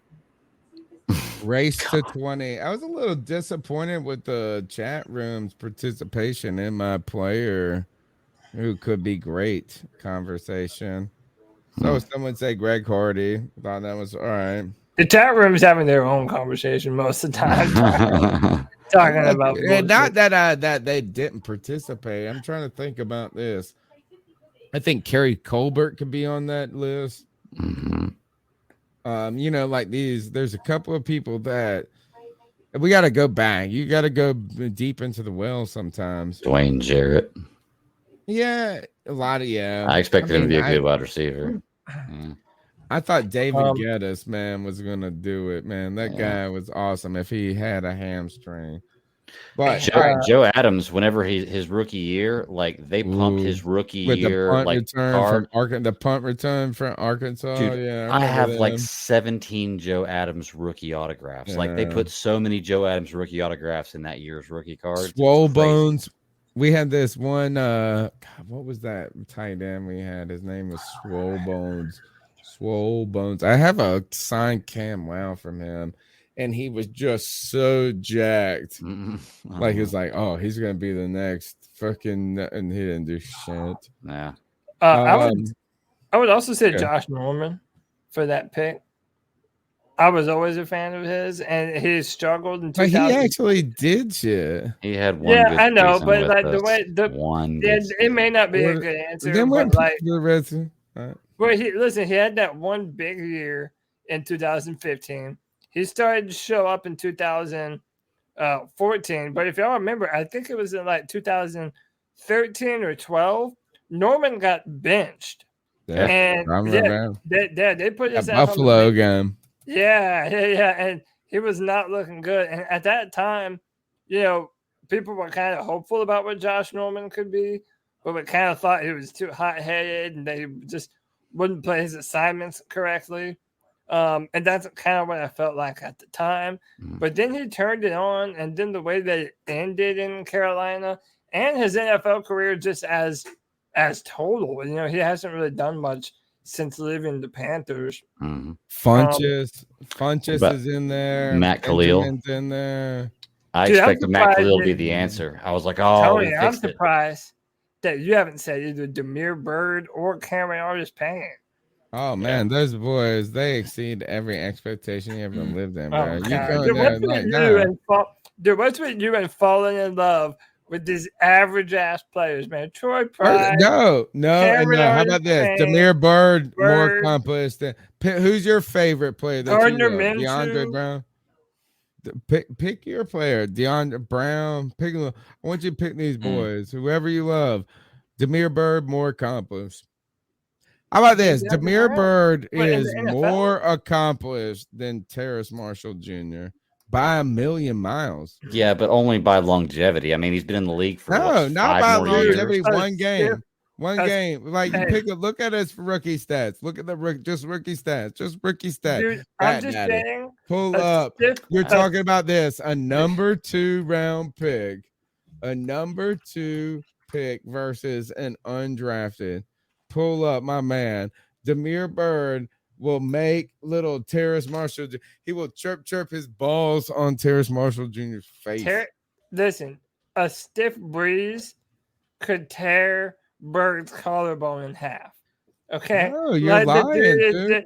He was fragile. You're going to win this one for sure. It was made of stain. I know. I'm gonna fuck. That's what y'all don't give little baby Bird no respect. So Bird in his rookie year. You know what? Actually, Tony, you're not going to win this one. Bird in his rookie year had 1 reception for 16 yards. Terrace Marshall his rookie year had 138 yards receiving. Oh, what about Shi Smith? What about undrafted free agent? He was an undrafted who had a better free first agent. You're trying season. to tell me. What about So Shi they Smith? really. Shi Smith. Damn it! This surprise is not showing me stats. I feel like you're misrepresenting Damiere Byrd. He did. I mean, I'm just saying. You just he actually. Shi Smith had 100 had 11 targets, 6 receptions, 104 yards. Oh, better than Damiere Byrd, baby. Yeah, unfortunately, they did. Damiere Byrd only had 1 catch in his rookie season. Look how mad Tony is. Now his second season, he only had 3. His second season was even worse. Than his second and third season look was at these worse. touchdowns. Look at his the second season. He touchdowns. had 10 catches for 105 yards, worse than both of them. His third season, he had 1 catch for 8 yards. So his Who's first that? 3, Damiere Byrd, his first 3 seasons were worse than Shi Smith. He had 10 and catches for 105 yards and 2 touchdowns in 2017. That was all he had. That's it. 10, Well, 10 all right. catches, So yeah. first of all, he started 3 games. How many games did Terrace Marshall Jr. start? None. Let's see. Yeah, you're probably right. Yo, you're gonna stop being such a hater to all my Tony, current Panthers. I want to tell you dude. this. One other They're thing Panthers is now. 1 kick return touchdown. I feel like we got to wipe 2016 off the slate.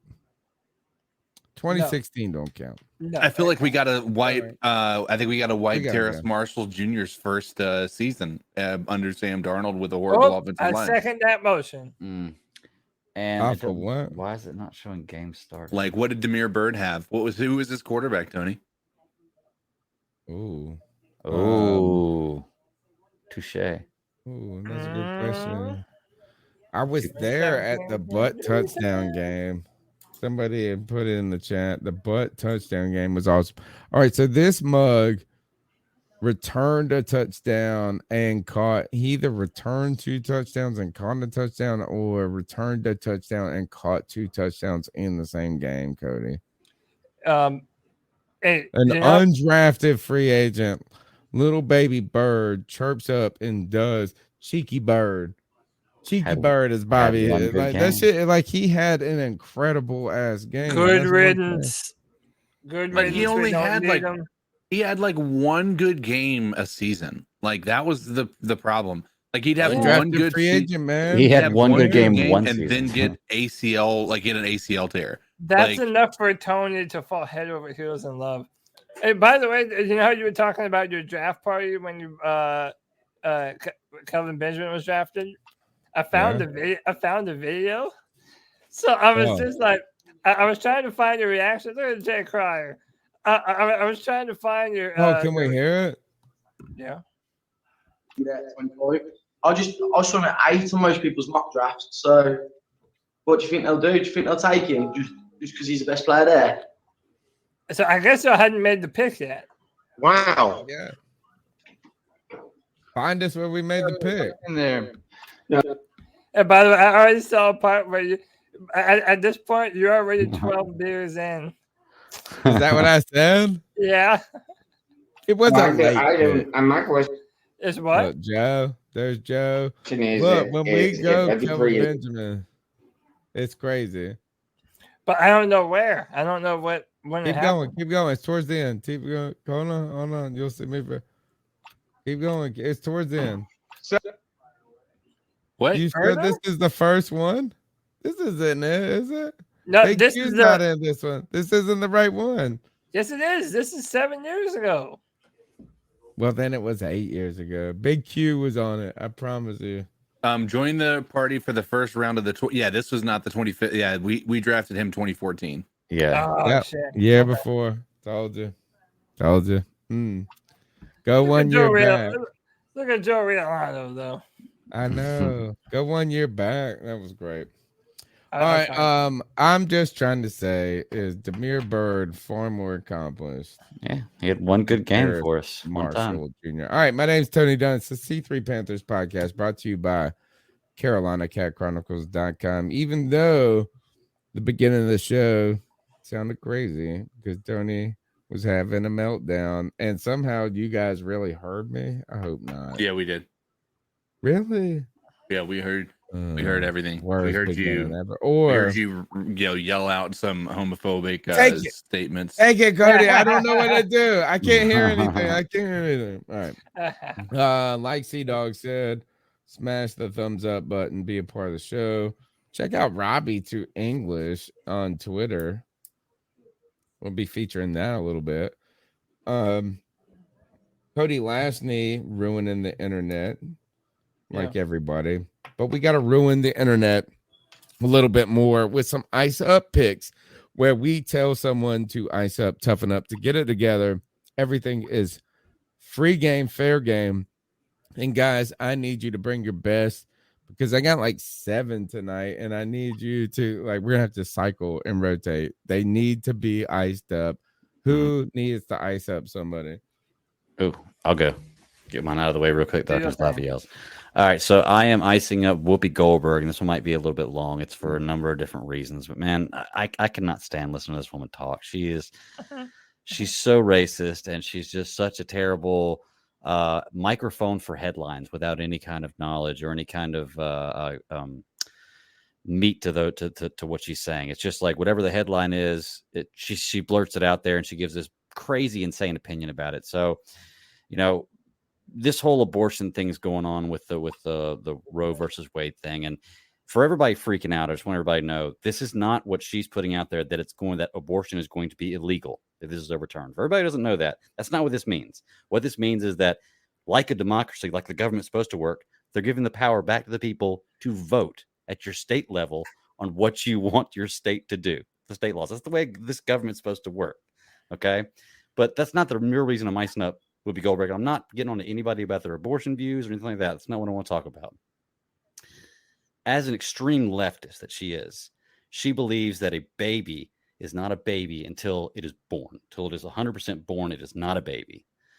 But she makes the argument for this Roe versus Wade thing that it's her body, her choice, and that decision between her and her doctor and her baby, which is not a baby in the sake of fighting for the abortion. But when she uses it in the description for fighting for the abortion, she calls it a baby. So I'm icing it up for that because it's absolutely insane how you can have these words. Like the woman is nuts. And there was one more part of it I wanted to ice her up about it. I'm going to remember in just a minute. But just Whoopi Goldberg, her mindset is nuts, man. Like she just puts anything out there and she gets canceled for 2 weeks for things that other people get shut down for, which is what's so funny. So for her, Whoopi Goldberg, you can ice up, and there's one more part to that, and I'll remember it as we're talking about it. But for right now, Whoopi Goldberg, you can ice up. Ice up. Yeah. Dude, I feel like she's always saying something stupid nowadays. But so I'm going to play a video. Sorry. Oh, dang, I got overrid. Got it. What? Go ahead. I was trying to talk and I was on mute and I was just talking to myself. Go ahead.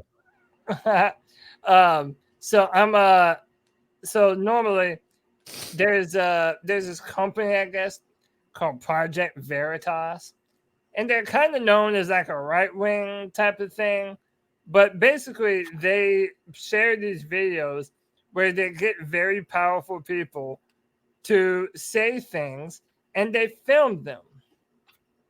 Well, this was it was a Twitter employee who is being interviewed about Elon Musk. It's a short video. It's just a tad over 2 minutes.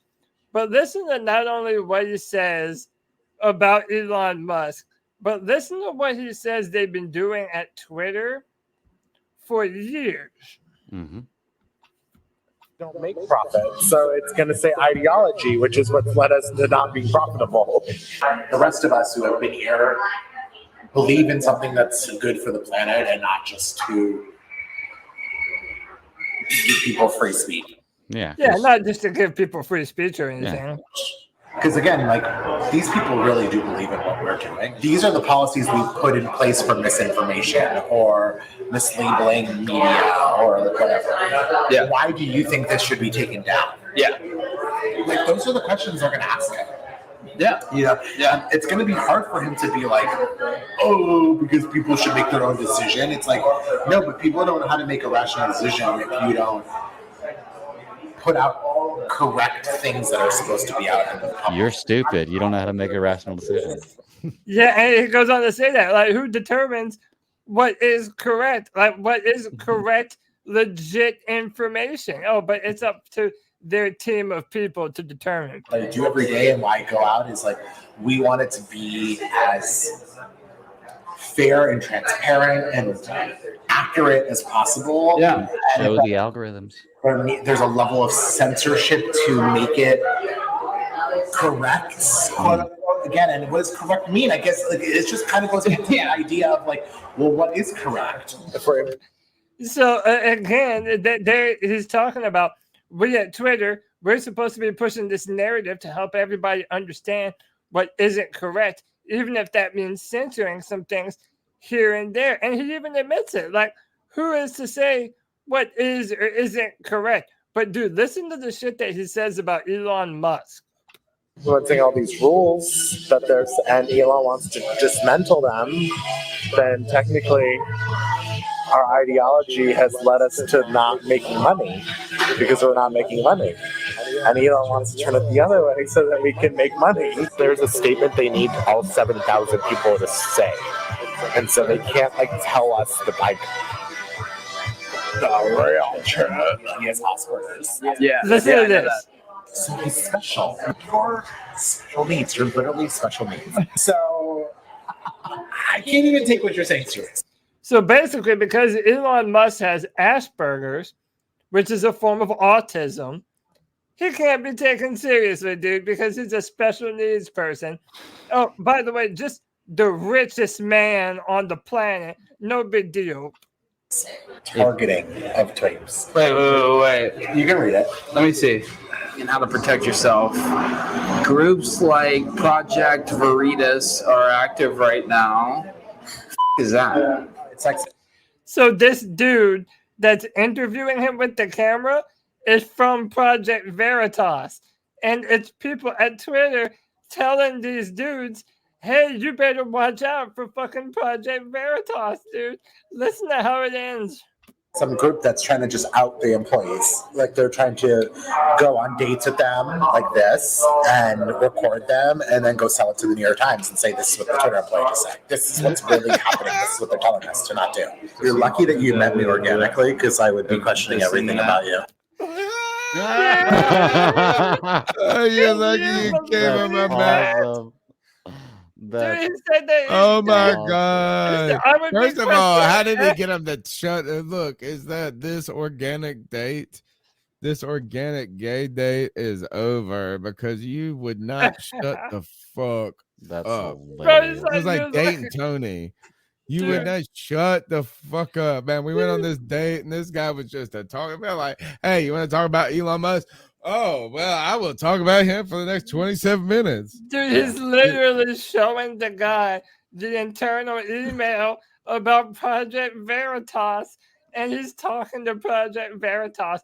And then he has the balls to say, oh, dude, hey, you're lucky that I'm not asking you a bunch Thank God we met on Grindr. Thank God we met on Grindr. Dude, yeah. I thought organically. That was, not only is it so emblematic of people in these like tech corporations, what they think, how they want to censor you, how they believe things, but also the fact that you're gonna make fun of Elon Musk, the most successful man Mm-hmm. in the world, for having Asperger's?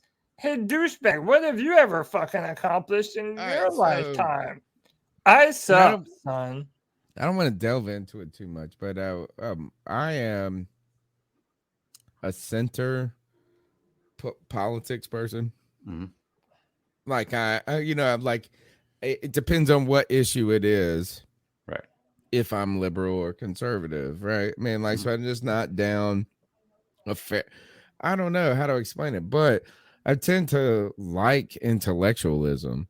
I used to not like the idea that being liberal meant or being conservative was an anti-intellectual position, which that was the case, right? For a minute, it was like, if you're conservative, you're anti-intellectual.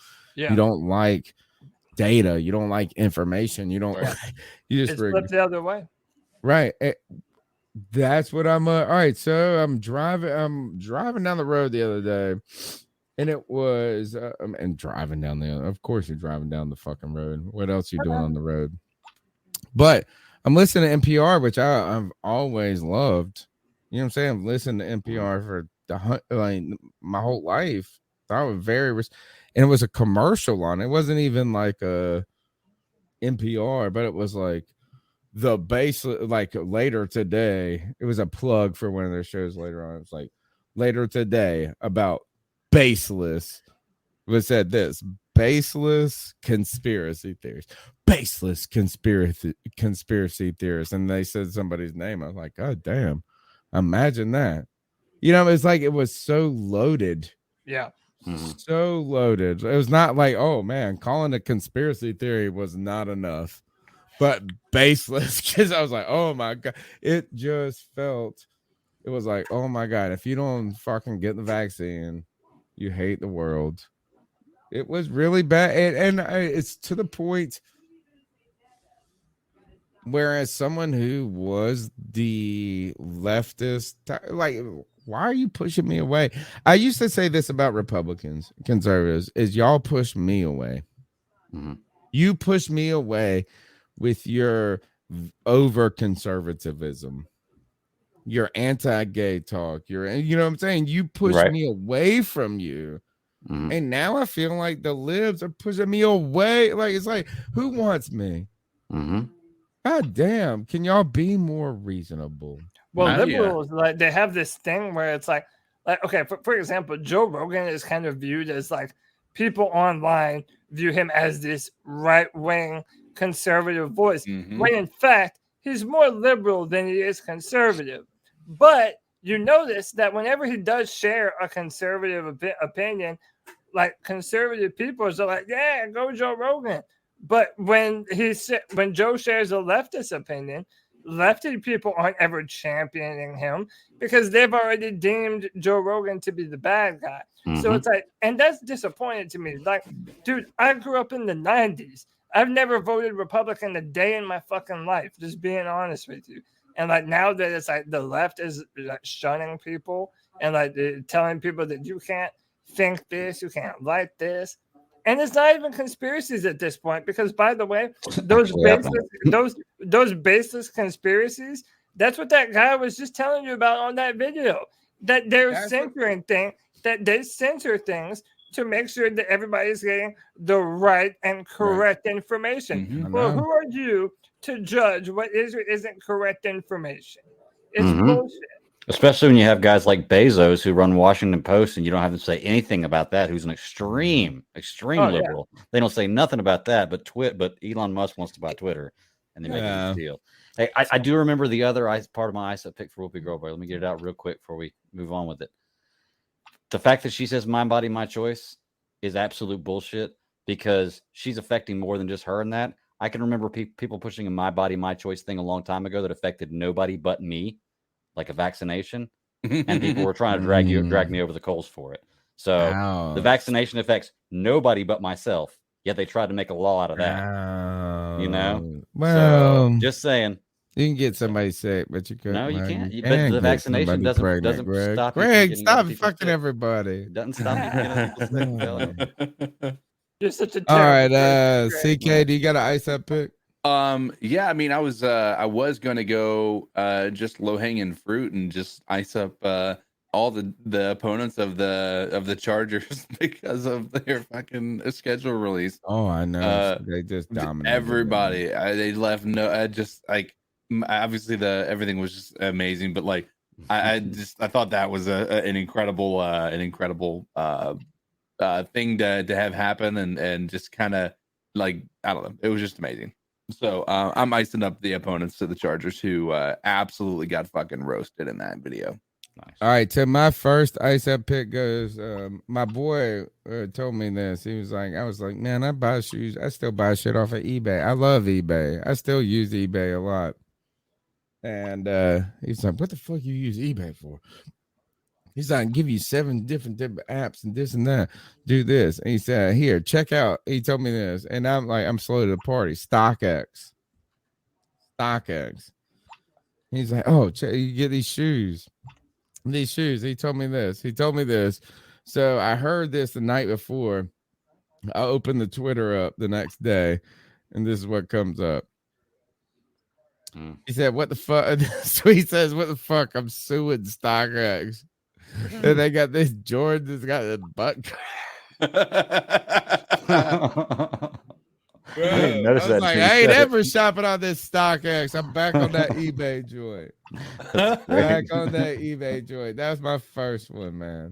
The other one is this. Hold on. This is the other one. Let me get to this. Hold on. I'll pull it up. I'll pause it. Do this. Full screen it. All right, so I saw this shit. It's like, so I get angry. I mean, we all been angry, right? We all been acting a fool. We all yelled at somebody. They didn't get something right or this and that. But like, you got to remember this. If you're going to yell at somebody, you're going to get on somebody's case, you better be in the right. You better be in the right, A. And B, you better have your own shit under control. This girl. What do you mean media cannot be played? Hold on. Refreshing. This girl gets out of the car. Can you see this? No. And leaves it in park and drive. And leaves it in drive. And then her car, look at this. Her car goes, and then she goes and chases it down. Look, boom. It's about to go across a 6-lane highway. Everybody's throwing their arms up like, oh no. Look at this. One more time. Look at this. Hit the full screen. Oh, so she was getting out to talk shit? It does something. Yeah, like it does something when I put in the full screen. But yeah, she's upset. And she's like, oh shit. What was she mad about? Who knows? Something. But she was mad at this restaurant, like a Wendy's or something. She left her car. She forgot to put it in park. And that shit went wild, bro. And then the last one, I thought that was funny. I got millions, man. I got a bunch. I could ice up everybody in my life. Well, let's save some for. No, here's the last one. This one's a little short one. Here's our little bot. Oh no, this isn't it. Damn it. There was a Biden one that I had, and it was like he was giving a speech, and he was like, "And we all know someone at during the pandemic that had to go to school, and they had to go sit in the McDonald's." And he said, I can't, man, they forgot why they had to go sit. And he was trying to say to get their free Wi-Fi. You know what I'm saying? Like he was trying to say, oh, like we need more Wi-Fi for everybody. He was just like, I don't remember. All right, that's my ice up picks. Those are my ice up picks. Put your car in park, bitch. Yeah. Put your car in park. All right, that's the C3. I saw someone on Twitter said Joe Biden isn't the president. The president is whoever writes the words on the teleprompter. That's funny. You gotta giggle a little bit about it. Oh man. All right, my name's Tony Dunn. It's the C3 Panthers podcast brought to you by CarolinaCatChronicles.com. You can find us every Tuesday night, 9 p.m. YouTube's, the intranets, Facebook, and you can iTunes, TuneIn, Stitcher, wherever you get your podcast. Write a review Give us a thumbs up. Call into the show at 252-228-5098. See my handle at cat_chronicles. Cody, last name. Tell them how to get after you. Yeah, you see it on screen at Cody Lack, CODYLAC. You can find me talking a whole bunch of shit, making people really mad all the time on Twitter. It's kind of what I'm good at. And hey, man, every Friday, you can join the Friday Free for All. You can come on, be a part of the show, join the conversation, and be a part of the C3 podcast, man. Every Friday at 7 p.m. Here's for Kevin. Hey, this is Kevin from Charleston, a.k.a. White Chocolate Espresso. I want to talk to Cody real fast. Cody, you say I can't have multiple names. Motherfucker. What? You can't. Why are you so ODB. special? Old Dirty Bastard. Dirk McGirt. Big Baby Jesus.